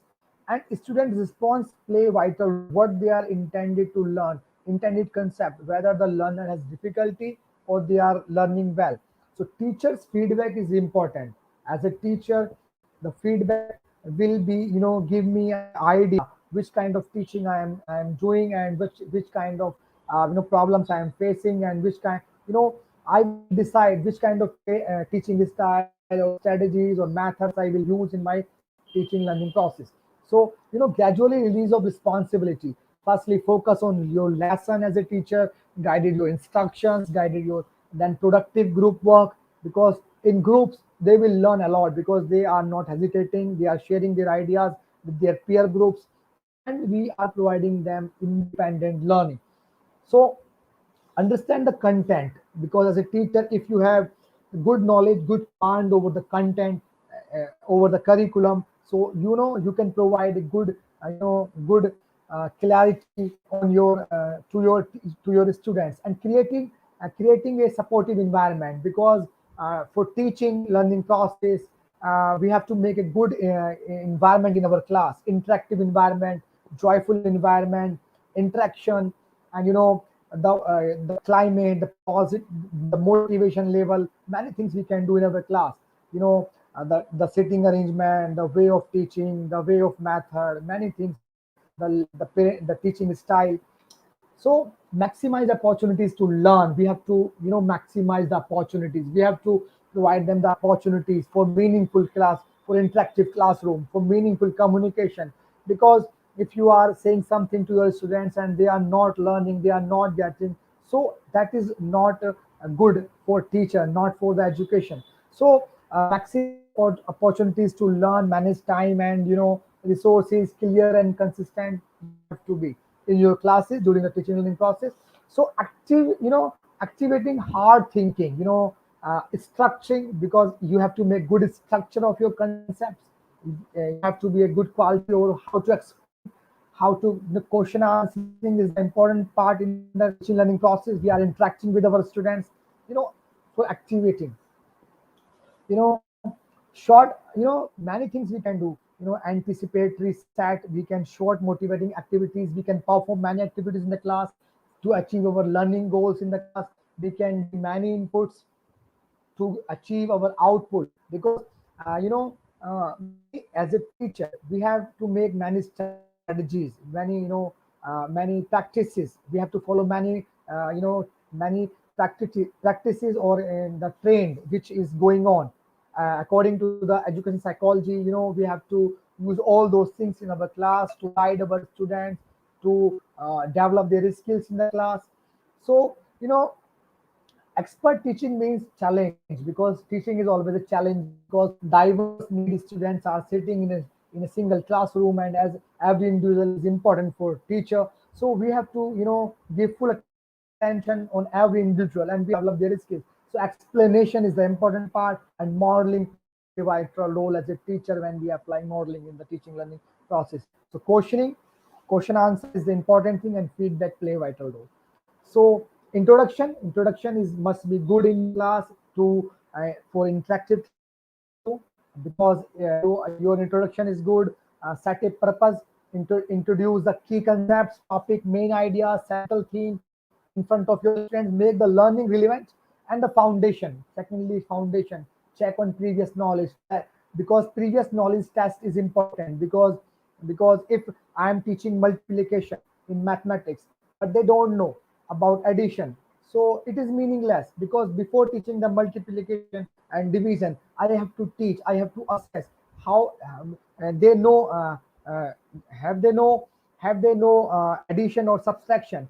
So check the previous knowledge, clarify key points, check for correctness, add to the background. So brain activation is the important thing. The third idea is to clarify the correct misconception. So knowledge, I ask questions to clarify ideas and to add something. Assimilation will be taken place in the class. So when I am giving new ideas, they will assimilate with the previous knowledge. So body to new information. Clarification is also important part. Clarification, because we have to provide clarification, check for understanding with sample problems. And practice and drills are important for the teaching learning process. So we have to make interactive classroom and meaningful communication, for make independent practices in the class for the good teaching learning process. Begin a lesson with a short review of previous learning. We have to interrelate the previous learning with the with new knowledge, present new material in small steps. We have to follow the this way. We have to teach in small steps in parts, and with good practice drills. Ask a large number of questions with your students. The response of all your students must be come, and provide models, guide student practice, engage, check for student understanding, obtain high success rate, provide scaffolds, because as a teacher we have to fill the gap, because there is a gap, their current potential and their maximum ability. We have to fill that gap. That is scaffolding. Scaffolding will be performed by teacher by using many methods or teaching strategies or many accommodations and modifications they will do in his class. So require and monitor independent practice and engage in the students. So we have to make interesting class in we have to make interesting class. uh, we have to increase the commitment, the determination of our students, and the sensation will be taken place and they will learn a lot. you know Communication play and community plays a vital role to improve communication, because in families they will interact with their parents, they will interact with their neighbors, with their peer groups, with their teachers. So community will play a vital role. It will strengthen the bond between among them. So enhance relationships, strengthen the bonds, building up self-esteem, make them happier. So if they are happy, they have good emotional and social aspects. They are feeling well emotionally or physically or mentally. They are fit. So they will make good relationship with others, and they will able to adapt or coping skills in the different situations. They will be able to adapt in different kind of situations in their lives. So principle of using previous knowledge, principle of providing for individual differences is the important thing, because every individual is different. Some students are good in mathematics, students are good in singing, some are in other areas. Principle of readiness, mental readiness is important thing. If we are mentally ready, we can achieve all those goals, we can execute, we can make practice, and we can get results. So principle of meaningfulness, principle of defining specific objectives, and we have to teach from concrete to abstract, from general to specific, known to unknown, or simple to complex.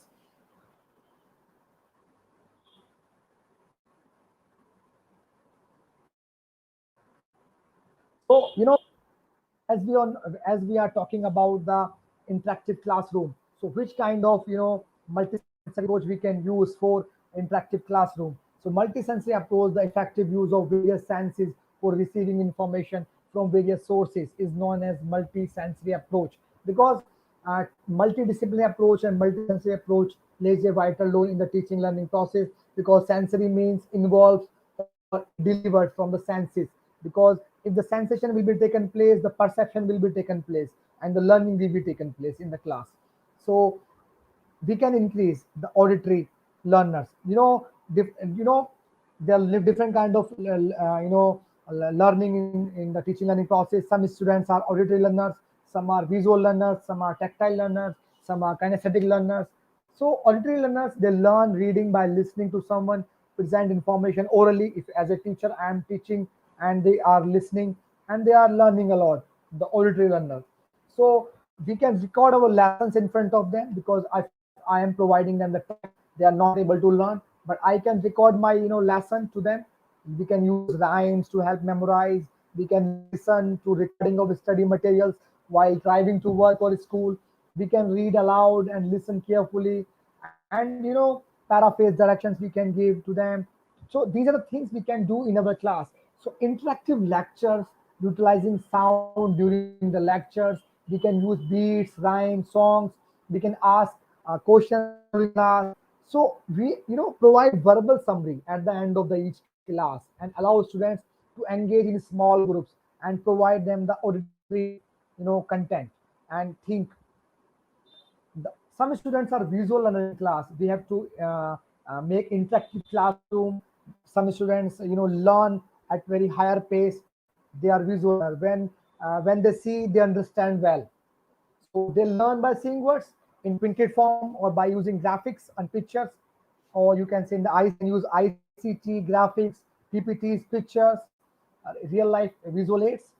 So uh, we can so if they are visual learner, if I am teaching and they are listening, they are not getting. So we have to provide them some sort of visual cards or flashcards or pictures, or visual chains or mnemonics or TV, ICT, many things we can use. And take notes, use we can color or highlight the main things. We can use maps, charts, diagrams, illustrations, pictures, PPTs. We can use visual when teaching lessons such as pictures, charts, physically demonstrate tasks, organizing information, using color codes, visual cues to engage students. So we can use many things for visual learners. Some students are kinesthetic learners. Kinesthetic learners, they, hands-on training is important because they learn by learning by doing. They learn by learning by doing. So kinesthetic learners learn best through movement of their small or fine or gross motor muscles. Fine motor muscle means they can use their fingers. They can use their, other. They can perform many activities like jumping, like they can jump, they can walk. Uh, so it means we have to develop fine motor and gross motor muscles. So they as a teacher, it's our duty. So activity based learning will play vital role, like role play. If I am teaching solar system, a student of my class will perform the role of sun, the other student will perform the role of the other planets. So activity based learning, co-curricular activities will also play vital role, like dances, like the sports, cultural activities, folk songs, folk dances, many things we can use. Pantomime, motion acting, we can use in our class, provides hands-on training. We can use many models, clay, blocks for assembling and deassembling. We can use the outdoor games. So these are the things, dance, play, role play activities. Some students are tactile learners. When they touch, they learn. They can feel. So tactile learners learn through their sense of touch, such as using their hands and fingers. They learn best their writing, drawing hands and manipulatives. So learn best when physically engaged in hands-on training. So in classroom, benefit from a lab setting. We can manipulate materials. We can provide them materials uh, for for the sensation in the tactile form. So assembling and deassembling of puzzles and games. They can use clay, they can use many models, benefits from instructors who engage in class demonstration. So we can use many things. So by finger spelling the words, often needs frequent breaks while studying, usually not, these are the good things we can use in our classes. So these are the things we can do in our class. So curriculum designing must be good. Multisensory approach we have to use, that is visually, auditory, kinesthetic, and tactile. We can use imitation methods, drills, repetition drills, multidisciplinary approach we have to use their relate to their life, use concrete objects in your class, make better free environment. So we can increase the we can increase the rate of learning. We have to provide them interactive classroom, interactive environment in the class. We can use many games, activities, many things in our classes. You so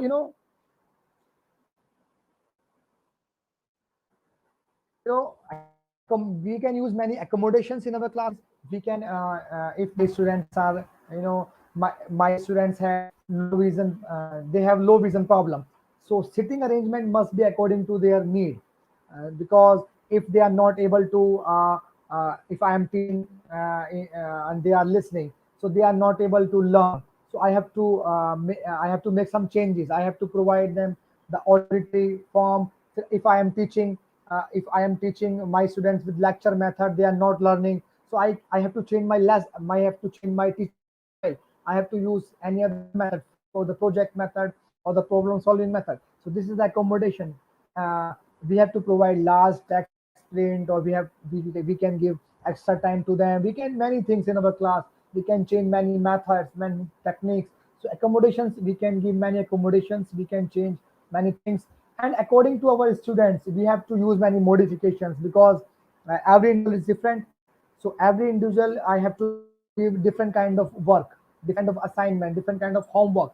So completely different homework problems than the other groups, because I have to give different kind of homework for every student, different kind of assignment for every student. I have to make lesson plan, and I have to take goals differently according to their needs. So I have to use many modifications during my teaching learning process. So so for making interactive classroom, we have to use many teaching methods, teaching styles. multisensory approach we can use. We have to motivate our students, and we have to provide them a good environment, joyful environment, where they can learn, they can, where they can learn many things in the classes. So these are the things we can do in our classes. Thank you.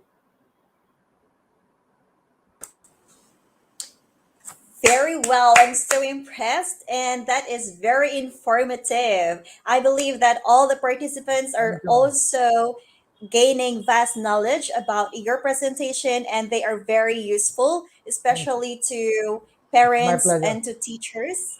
And thank you very much for sharing your knowledge. The information you have shared to us is very helpful, greatly helpful to everyone. It's my Okay. pleasure. It's my pleasure. It's indeed that you have it's indeed that you have many certificates, or you were acknowledged through many seminars, because through this seminar we can say that you are very well in sharing your knowledge and educating us. Thank you very much, sir. And it's a privilege. It's a privilege to be one of your participants this day. Yeah, It's it's very, my pleasure. yeah, it's It's very my useful. Okay. Anyway, it's an awesome and informative presentation, sir. I believe that everyone here are going home with their takeaways, and they are going to apply everything that they have learned through your presentation. And thank you so much for sparing your special time, your precious time, to educate us more about effective communication. Thank you very much. And we hope thank you. to have another webinar with you, sir. Another Thank informative you. one. It's my Thank you pleasure. very much. My pleasure. Yes, it's an Thank honor. you. It's an honor to have you tonight. Okay, so everyone, as you can see, the three speakers we had today, they are very informative. All the information they had given us, we can all use that. We all benefited from it, and I hope that we could meet them again in other webinars or seminars to be coming. Anyway, thank you very much. And all participants, are you all ready for the quiz time? Yes, of course, everyone is ready. All right. So before moving to the quiz part, once again, I want to remind you all, please support us with your share, tag, comment, and mention your friends. We will give the e-certificate link in the comment box. And if you will face any problem, you can collect e-certificate direct from our website, www.eduigp.com. And after collecting your e certificate, don't forget to celebrate with IGP by checking in. All right, so guys, are you all ready for the quiz?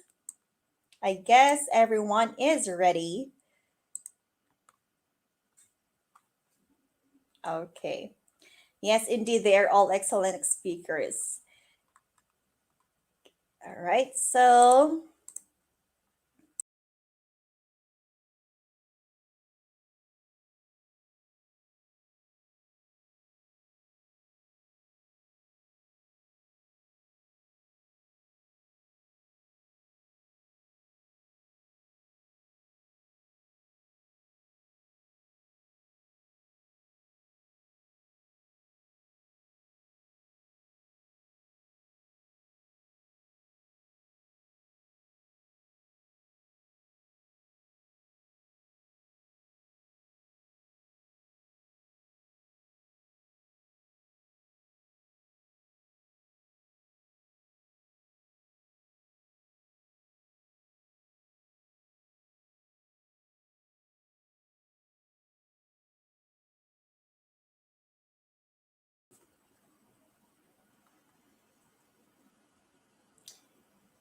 okay, so it's time now to have the quiz time.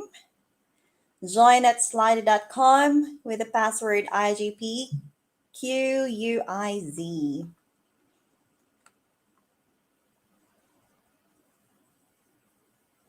So we have more than 100 participants tonight. It's such a pleasure and privilege to listen to all these three excellent speakers. Everyone has learned a lot. I guess. No, I bet everyone has learned a lot, has a lot of takeaways, and I'm sure most of us are going to apply what we have learned tonight, especially from Miss Rania and Miss Hong and to Sir Mohammed. Very impressive and excellent speakers. Very well presented seminar. Okay, so let's wait until everyone is logged into Slido.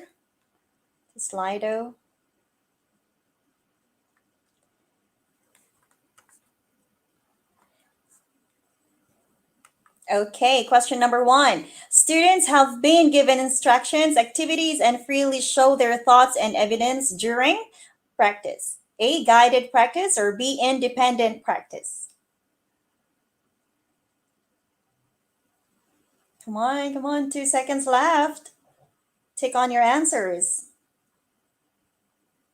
Oh, the answer is guided practice or independent practice. Let's see. 58% voted for guided practice, 42% for independent practice.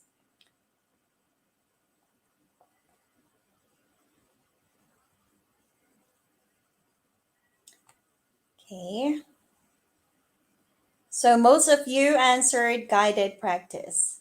Okay, please tick on the answers.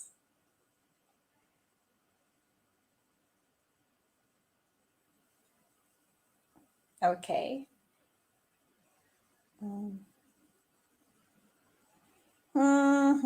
Their thoughts and evidence during guided practice, independent practice.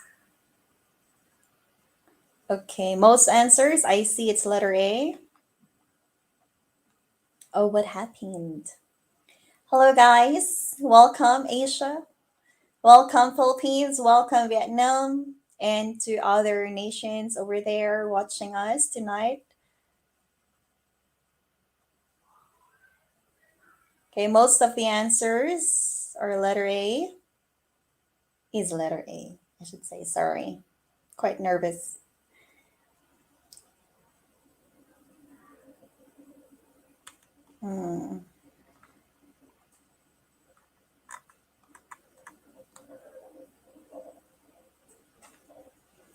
Okay, please don't forget to tag, share, and comment 5 of your friends, or if possible, a lot of your friends, so everyone can be benefited from these webinars.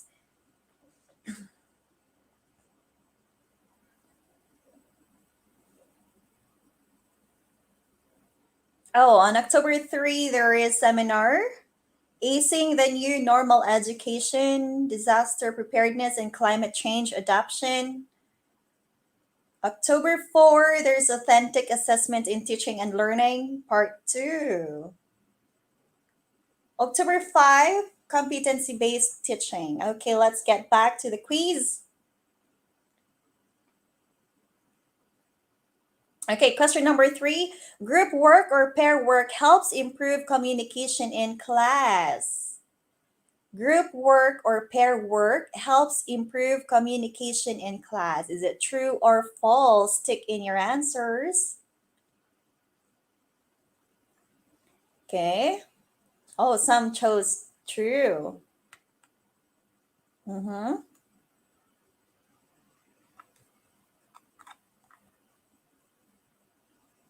Okay. All right. I think most answers. Oh, 99% had chosen true and 1% has chosen false. Okay, the answer is true. Okay. Question number 4. Communication skill is not an essential skill for students to improve in the classroom. True or false? Tick in your answers.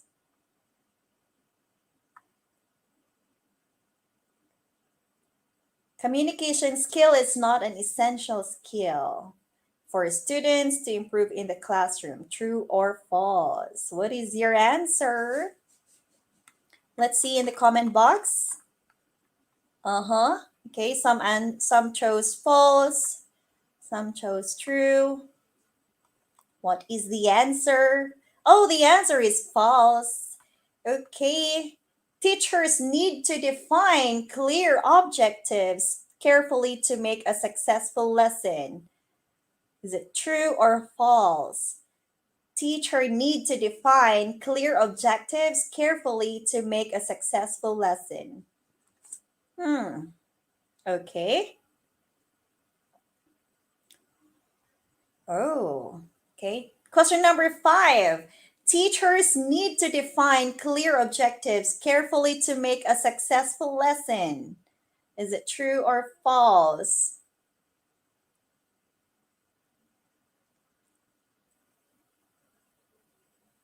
Hmm?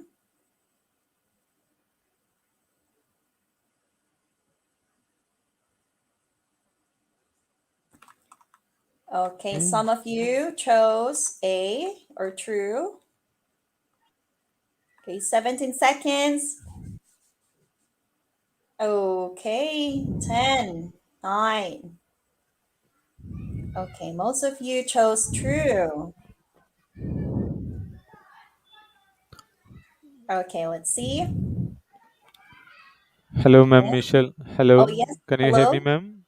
Yes? Can you hear me? Yeah, I can hear you well. Okay, okay. Sorry for interruption. Actually, there is something problem from my end, I see. based on internet and electricity issue. So, Mm-hmm. uh, sorry, dear participants. After this quiz, we will move to direct certification process because in my end there is lots of problem from internet and electricity. So after this quiz, we will directly move for certification process. I see. Okay. There Number is one on no today. There is leaderboard. no Q&A. Oh, sorry. Yeah. Okay, but they can still Yes, there is participate on today. the There is quiz. no Q&A. Yes, yes, yes, yes. They I can see. also participate. Okay. All right. So let's continue. This shows that you have a sincere attitude. It is not merely politeness, comprehensive, or courtesy.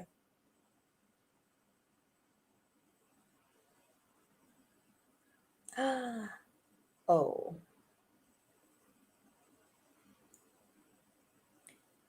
Okay. 82% has chosen courtesy. Wow.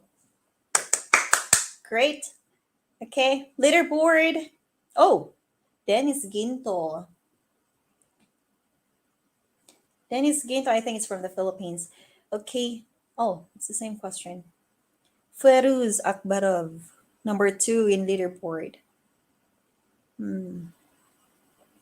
Sorry for the technical issues, guys.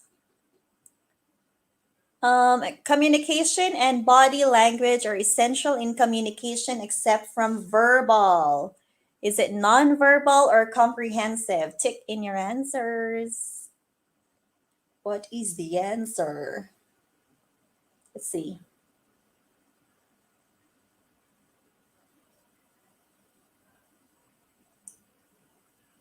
Dun, dun, dun, dun, dun, dun, dun, dun. Okay, 87. Oh, non-verbal. That's correct. 87% had chosen it. Next question. Social wealth is the total value of the resources that you have to meet your social or emotional needs. Yes or no? Yes or no? What is the answer? Social wealth is the total value of the resources that you have to meet your social or emotional needs. Hmm.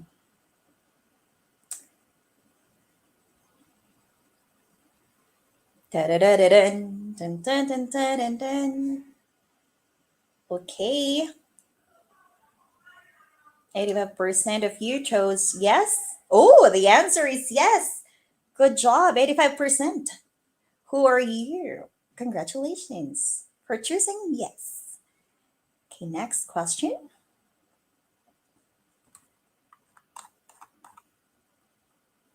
Oh, question number 9. The phrase "I know exactly how you feel" is dear, what happened? Oh no. Okay, number one on leaderboard, Dennis Ginto Celso. Oh, I think he is not from the Philippines, but maybe he is from Spanish country or Puerto Rico. I don't know. Okay. The phrase I know exactly how you feel is an effective means of validation. Yes or no? I know exactly how you feel. That's what you tell to your friend who is going through something. Hmm. If you've been to their shoes. Okay. I know exactly how you feel. Hmm. Okay, what's the answer? Oh, the answer is no. 19% chose it. 19% of the participants chose it. Oh, number one on the leaderboard. Last question. When you practice critical listening, you are not necessarily passing judgment. True or false? What's your answer?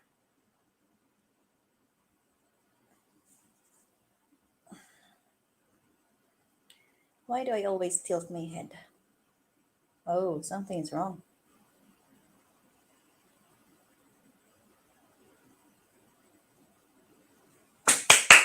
Okay, well done, Miss Rika Manuela. Okay, all right. Oh, oh, there's more.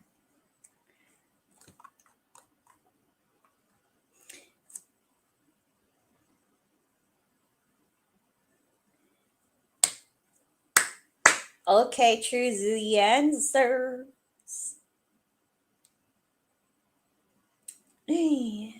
Okay, the answer is true. 73% of the participants chose that. Okay, wow, congratulations, Miss Leonsha R. Somika. Thank you, and congratulations for being number one. Okay, number two is Miss Rika Manuela. Number three from the leaderboard, Dennis Ginto Cerso. Number four, Ferris Akbarov. Number five, Shirley De Vera Fernandez. And the next participants, I don't know who they are, but congratulations for top 10. Great job. Okay, so I guess today, because of technical issue, we won't be able to have the question and answer. Okay, so okay, congratulations for the top 10 participants. Number one, Leonisha R. Somikad. Number two, Rika Manuela. Number three, Dennis Ginto Cerso. Number four, Ferris Akbarov. Number five, Shirley De Vera Fernandez. Number six, Angela V. Magbanwa. Number seven, Carla Joyce Yu Narbonita. Eight, Maydi Olavides. Number 9, Giancarlo A. Velonza. Number 10, Nor Hamida M. Mo. Okay, thank you very much, top 10 participants. Well done. Thank you for cooperating. And to the others, thank you very much for your support and for cooperating during the quiz. And unfortunately, we are not going to have question and answer because of technical issues. But okay. Hello, ma'am. Hello, ma'am. Can Yes, you hear hello, me? sir. Yeah, I can hear you. Right now I don't have any problem solved. So if participant one, then we can move for Q&A also. I see. Okay. All right. So, any questions, please drop it on the comment box. So, the speakers will answer them for you. Okay. All right. So, any We have our questions? speakers in StreamYard. We have our speakers in this stream, so no problem. If our participants wants, then we can move for Q&A. Mm, okay. So, let's wait. So, I guess every one of you have question to our dear speakers. You can No. ask them. Okay, to Miss Rania. Okay, we have a question here from Mr. Feruz Akbarov. Okay, the question is how to be tactful while telling the truth. Oh, okay, please. All right. Sorry, just for. Okay. To Miss Rania Lampu, how to be tactful while telling the truth to someone. Let's say in an academic circle, if someone didn't do a good work, deliver a webinar for others, how to maintain sincerity if the person is only used to accepting fake positive reviews. Yes, Miss Rania, Mhm. take the floor. Yes. Mhm. It's what I mentioned before about validation and how we can implement validation in our relationship. But it's important to be tactful. That means that we need to select the right words, the right expressions.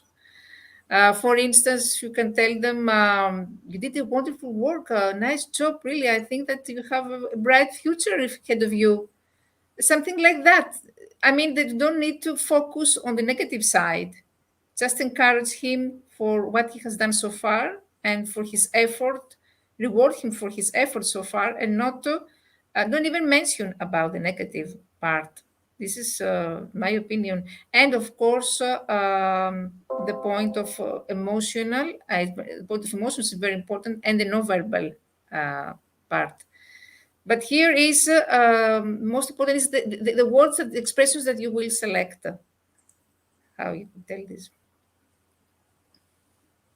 Okay, thank you very much, Miss Rania. Mr. Feruz Akbarov, is your question answered? Okay, next question from Armil Imet Delis to Mam Lampu. Is it okay to resort to sugarcoating sometimes so we can validate a person's point of view and why? Yes, sometimes I think it's tactful to do this because we need to encourage and we need to convey positive feelings and positive emotions to others and show them that we support them and we encourage them. So I think, yes, that it's okay to resort sometimes, but of course, the first principle that I said is to tell the truth, to be honest. But sometimes, as the question says, sometimes we can do that. You can show sugarcoating, of course. You need diplomacy, and you need to be diplomatic in our relationship. This is truth. I agree. Okay, thank you very much, Miss Reina. Okay, I hope your question is answered, Mr. Armel Emmett. Oh, okay. Next question from Mr. Faris Akbarov to Mr. Mohamed Zubair. You mentioned analyzing the mood of the audience. Is it really possible to analyze the mood of the audience beforehand? If so, how? Last but not the least, can we indeed control the mood of the audience during the presentation? Mr. Mohammed?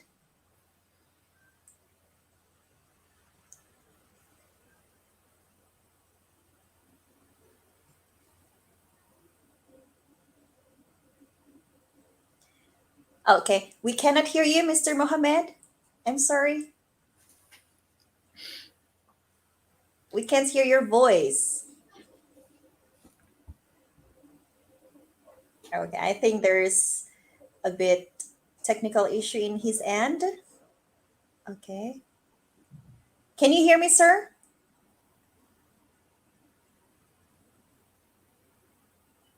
I still cannot hear you. Can I hear you?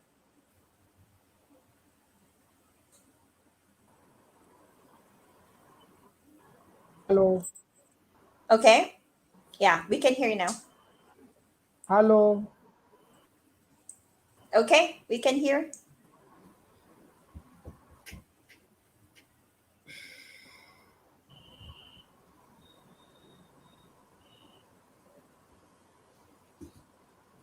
Okay, I think there is an internet problem in his end. Hello, Sir Mohammed. Can you hear us? Can you hear me?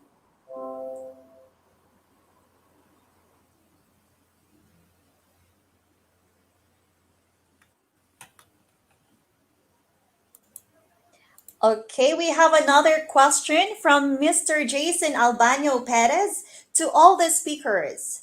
What are the methods that help and enhance teacher-students communication skills in digital learning and teaching nowadays? Who would like to share their thoughts of this first?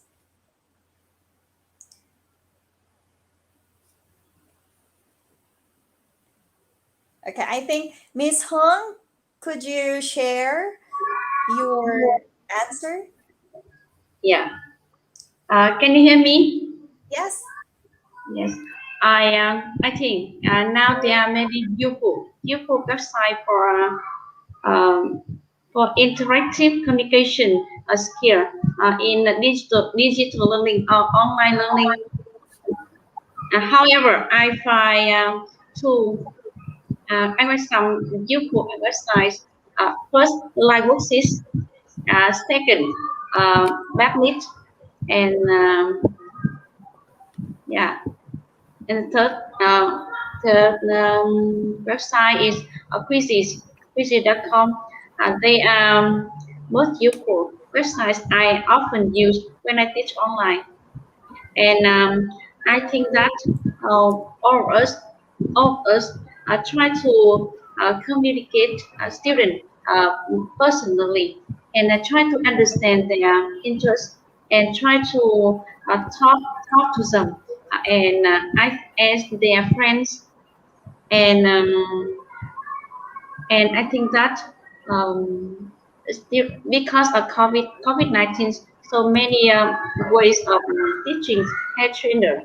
So we need to train our activities to adapt and adapt new teaching methods, and maybe all of us, yeah, uh, have become learners of new teaching methods.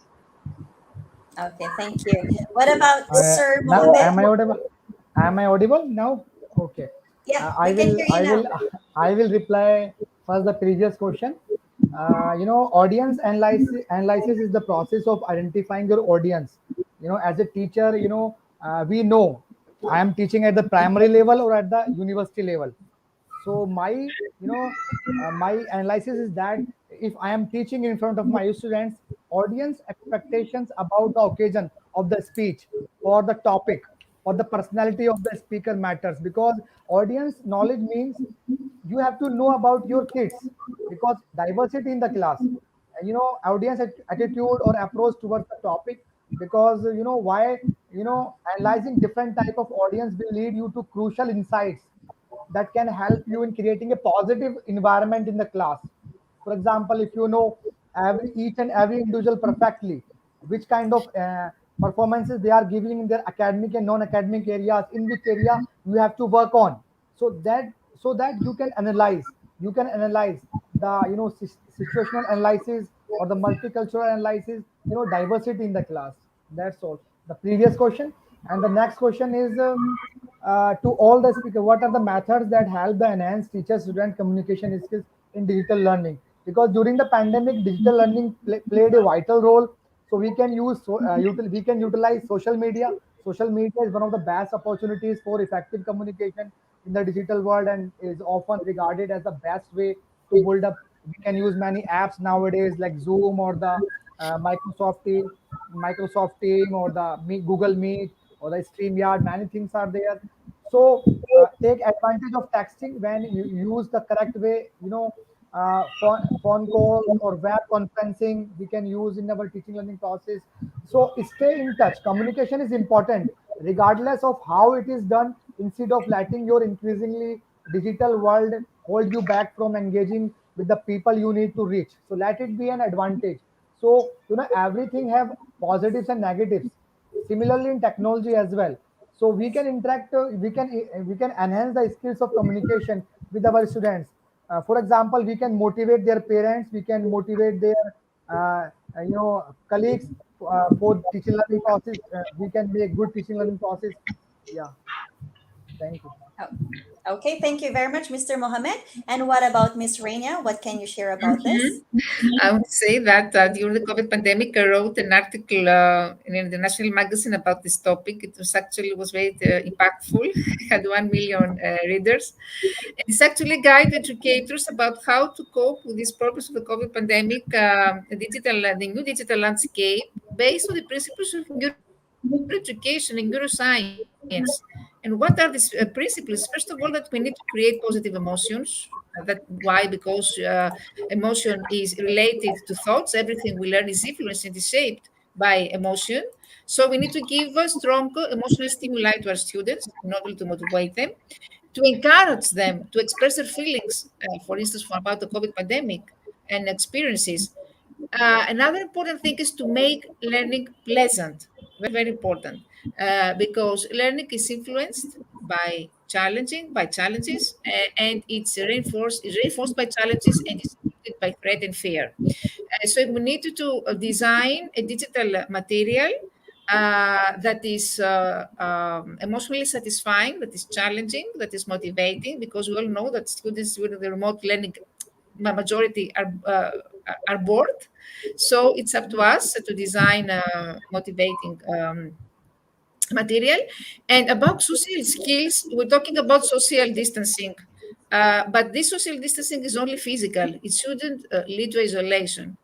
This means that we need to leverage many synchronous and asynchronous mediums, for instance, chats or forums or bulletin boards. There are many, many resources that we can leverage in order to help our students to develop communication skills, social skills, encourage teamwork, project-based learning, even if we're talking about remote learning or distance learning. And teachers also should need to adapt content to different learning styles, motivate students to learn, build a relationship. Feedback, the role of feedback also very, very important, even if it's not immediately in synchronous learning, in asynchronous learning or through a computerized feedback. Feedback is always very, very important. What I want to say that communication, remember, is the key in the classroom, because successful teaching is generally considered to require only 50% according to studies, knowledge, and 50% communication skills. So teachers should be proficient in all four modes of communication: listening, speaking, reading, and writing. So to be proficient in all that, we are also responsible to break down complex information, to convey this information clearly to our students, both verbally and written resources, and present it in a manner that sustains their attention and listening, and in order to help them resolve all problems, etc. And I forgot to say about multisensory approach. It's very important to involve activities that stimulate all our senses through videos, text, through audio, etc. This is my opinion. It's the way to I Okay. gain communication skills. I want to add something. I want to add in something in that question. Every transition to digital learning is different. So communicate structural changes within your education setting. For example, every transition to digital learning is different. Some are slow, whereas others are transition happens quickly in the class. So we can replace weekly meetings. We can organize weekly meetings with the parents, and the other things we can do is adapt to sudden lesson. As a teacher, provide frequent and quick updates on your digital learning transition with social media graphics or anything. Schools often communicate with parents through social media, internet, intranet portals nowadays, or even group chats. So we can do many things in our classes, communicate school updates on the chats, and create easy to understand daily schedules to ease the uncertainty of digital learning for new learners. Setting a solid schedule can be important when using digital learning in the class, in the school, in the college. So provide feedback and advice to students digitally. Just because learning is happening digitally doesn't mean that you should not continue to measure your student progress. So report cards and feedback comments are great, because as a teacher it's important to get the results of the feedback. Create a classroom atmosphere online to recognize student success. Create a classroom environment online can be difficult, But students often learn best in their group settings when they can work with their peers. Seeing their other peers grow and thrive can also be an incredibly motivating. So create a classroom, you have to reinforce them, facilitate group projects and digital learning sources by setting visual tasks like project. Group projects are a key part of learning and are really easy to take online using collaborative software like Google Edu, or even many other softwares are there. So students can work together to create presentation, reports, or many things, PPTs, in online mode. We can use these things and we can make effective classroom. Yeah. Okay, thank you very much to all of the speakers.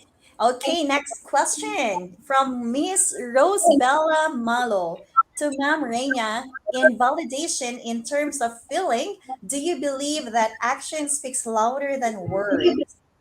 Of Well, first of all, before replying to this question, I want to say, as Gilbert said, that it's very important to communicate also with parents, especially when we're talking about sensitive subjects such as behavioral issues or learning problems and students' strengths or weaknesses. Because in this way, if we fail to communicate all that with parents, this could lead to doubt about on our part or about our ability to teach and possible complaints. And it's also important to collaborate with colleagues because teaching is not an independent work, it's always a teamwork. So, according to validation, action, and words, I said that the first component of validation is mindful listening. If you pay attention to what somebody is saying and avoiding any form of distractions, then you can give them you can put them a wise advice or change or help or try to fix the situation. I believe in the power of words and in the power of learn to solve problems in constructive and peaceful ways. This is my opinion. That words are very, very important this time. The way you Yeah, very good. the way you select words and expression, as I said before, is wise. So teachers need to be wise also in this sensitive topic issue. I agree because words, when you say them, Yeah. it would be inculcated to their hearts. So, okay, so all right, I think that's all for the question and answer portion. Okay, so all right, thank you very much for all for spending your time with us, Miss Reina, Miss Rosie, and Mr. Muhammad. Thank you very My much for pleasure. sharing your wisdom and knowledge. Thank you for educating us about communicating properly. Thank you very much for you know um opening our minds to other informations that we really need to know when it comes to communication. All right. So, okay, it's time for the certification process. Please log into www.eduigp.com. Please note daily hour certificate details, lifetime membership certificate, only one in every session, quiz completion certificates, only 10, top 10 in every session, free international webinar certificates for all active participants. Okay, come on, log in and get your e certificates now. Announcement: we have a free international webinar daily, time fixed at 6 p.m. BST UTC plus 6. All right. Okay, so every day, please log in, everyone, to get your e certificates. Okay, double bonus with regular webinar. Along with our regular webinars, we have also added webinars on every weekend, Sunday morning, month of October. October morning session date, October 3, October 10, October 24th, 9:30 a.m. BST. Okay, triple bonus. Starting from October, we have webinar series program, you will get individual certificate for each webinar, and after submitting all certificates, you will receive a webinar series certificate. Highly focused teaching strategies, research, assessment, pedagogy, tools and techniques, professional development, communication skills.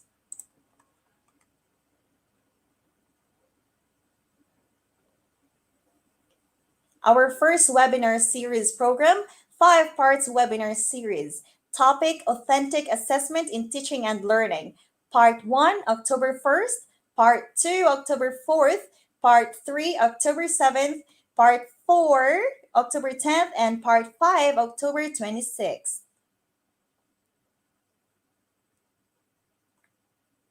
Our second webinar series program, 4 parts webinar series. Topic, Teaching English as a Foreign Language and Assessment. Part 1, October 2, Part 2, October 6th, Part 3, October 20th, and Part 4, October 24th. Oh, this is TEFL and assessment. Okay, so everyone, grab this opportunity. Our third webinar series program, 5 parts webinar series. Topic, Digital Classroom Engagement Tools. Part 1, October 11th. Part 2, October 12th. Part 3, October 13th. Part 4, October 14th. Part 5, October 15th.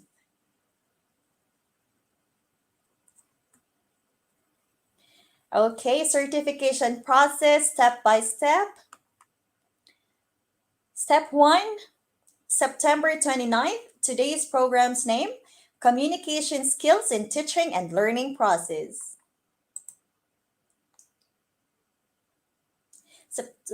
Certification link.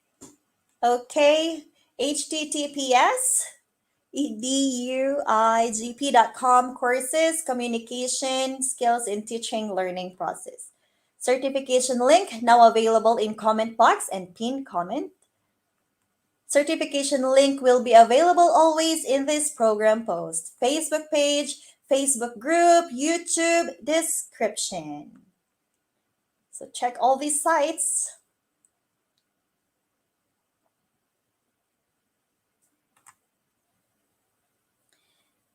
Okay, you can claim your certificate in 2 ways. Direct link from comment box, pinned comment, post description, or if you are not able to click this link, please directly browse www.eduigp.com for all information together.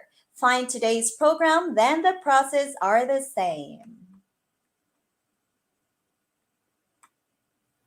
Step 3, browse www.eduigp.com or given link you will redirect in this page of our website. Then click enroll now. And also for the YouTube link, you can see it below. If you are new, create your account. If you have an account, then log in directly. After that, find the seminar title and get enrolled.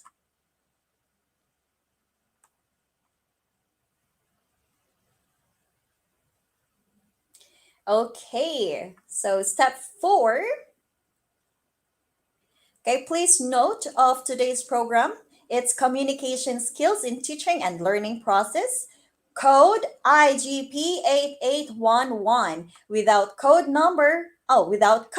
no one is eligible for certificates. With code, you can claim your certificates anytime.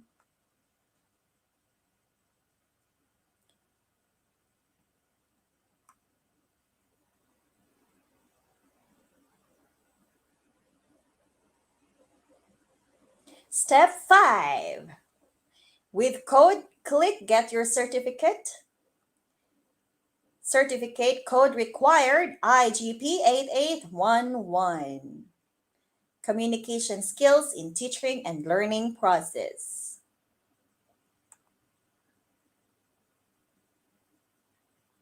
Your certificate now is ready. That's step 6. Anyone can verify your certificate. That is step 7. All right, so I guess everyone is already through getting their certificates? Congratulations, everyone.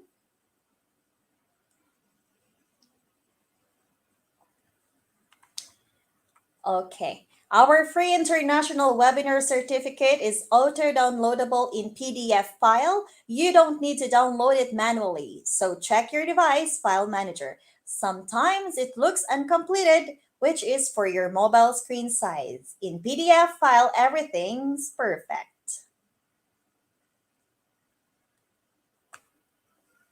You can join our all live programs from Facebook page, Facebook group, YouTube channel, website.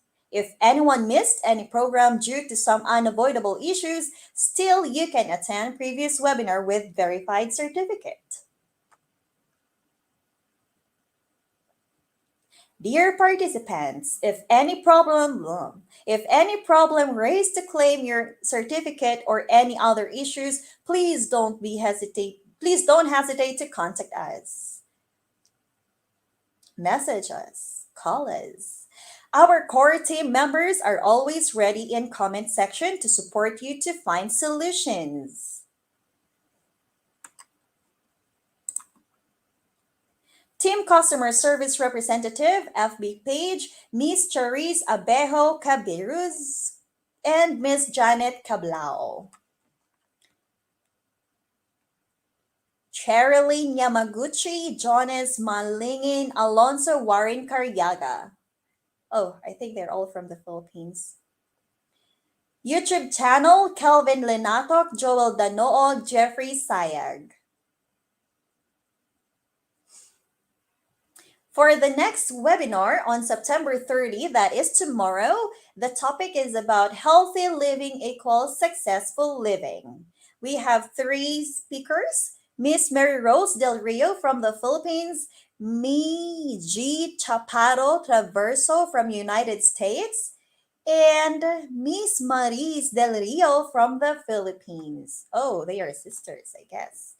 Okay, so again, dear participants, please join us again tomorrow for this new certificate. And let's be open to more knowledge and information. Okay, upcoming webinar on October 1st, 2021, we have Authentic Assessment in Teaching and Learning Part 1 with our speakers Fitria Lapel and from Indonesia and Miss Daisy Galgana from the Philippines. October 2 webinar. The topic is Teaching English as a Foreign Language and Assessment Part 1 with our 2 speakers from Indonesia, Dr. Surya Masinyari Hutagalong and Dr. Ahmad Heki Sojatmoko. Get ready, guys! For October 3 webinar, Acing the New Normal Education with 3 speakers from the Philippines, Haja Rama M. Mesalucha, Romeo Katuday, Jocelyn Pandovela. October 3 webinar, Disaster Preparedness and Climate Change Adaptation from 3 speakers in the Philippines, Emmanuel Domasig. Oh, there's no, okay. All right. For October 4 webinar, the title is Authentic Assessment in Teaching and Learning Part 2 with Miss Dr. Solistiani from Indonesia and Miss Afroza Akhtir Tina from Bangladesh. October 5, the topic is Competency-Based Teaching with Miss Charmaine Sunga of the Philippines and Dr. Shelley Bisht in India. Okay, October 6, Teaching English as a Foreign Language and Assessment Part 2 from Saryo Eddy and Jaftiatur Rowania from Indonesia. October 7 webinar, The topic is Authentic Assessment in Teaching and Learning, Part 3. The speakers are, October 8th, Strategies in Competent-Based Curriculum, with 3 speakers from the Philippines. Mr. Corpuz, Miss Angela Raquel Marzan, and Mr. Ricky Lansang. October 9 webinar. The title is Implications of Theories of Reading to the Teaching of Reading. Mr. Jimter Di Sena from the Philippines. October 10 webinar. The topic is Bringing Character Education in Classroom, with our 2 speakers, Miss Mary Grace Catuira Talavera and Miss Vanessa Marbida Bayes from the Philippines. October 10. Authentic Assessment in Teaching and Learning, Part 4. From Miss Dr. Siti Asmia and Ahmad Baidawi from Indonesia. Okay.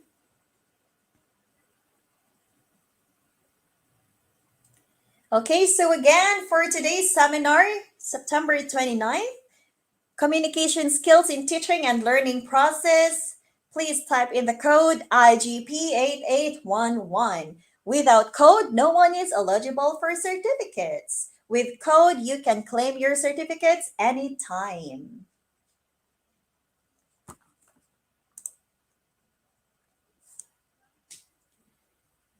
Congratulations, everyone. And it's time now to say goodbye. All right, dear knowledge seeker, I would love to thank you all from my deep heart for attending today's session. Optimistically, you learned something new and you will implement it in your life. Please leave a review or comment in our page if you learned something or we help you a little bit. Don't forget to collect e-certificate and obviously give a check in with IGP. Please spread the information with your friends. We hope to see you all again next webinar. Thank you so much. Stay happy, stay safe, and well answered by 4 speakers. Thank you so much to our guest speaker and pleasing viewers. Don't forget to collect your e-certificate from our website or by the link mentioned below after session gets over. Before parting goodbye, let me acknowledge my alluring warm identities who was so patient and attentive throughout the session. Dear listener, I am much obliged for you all from the core of my deep heart taking part of today's session. I am confident and positive that you might had gained and picked up and learned something new today, which you will be sure in your life or your career growth.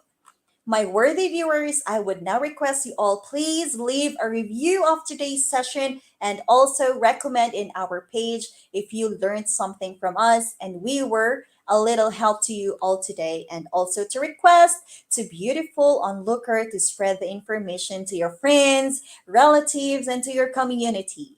I repeat again, not to forget collecting your e-certificate from our website or by the link mentioned below after the session gets over. After collecting e-certificate, don't forget to celebrate with IGP by checking in. By your check-in, we can understand our service, your attachment, and pleasure. We hope to see you again in the upcoming webinar. Until then, thank you very much.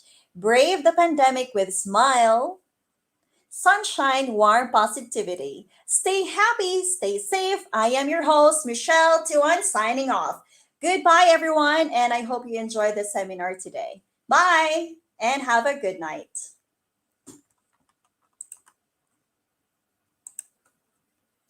See you again. See you soon.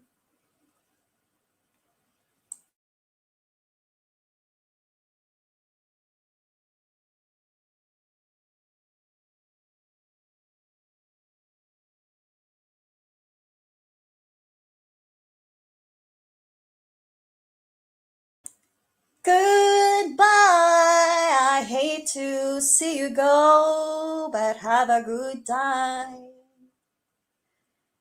Okay, everyone must have enjoyed the seminar today, and I bet you learned a lot. We all learned a lot.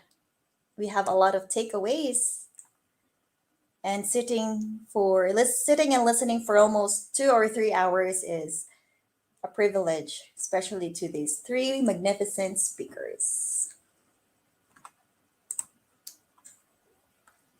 Okay. Have a good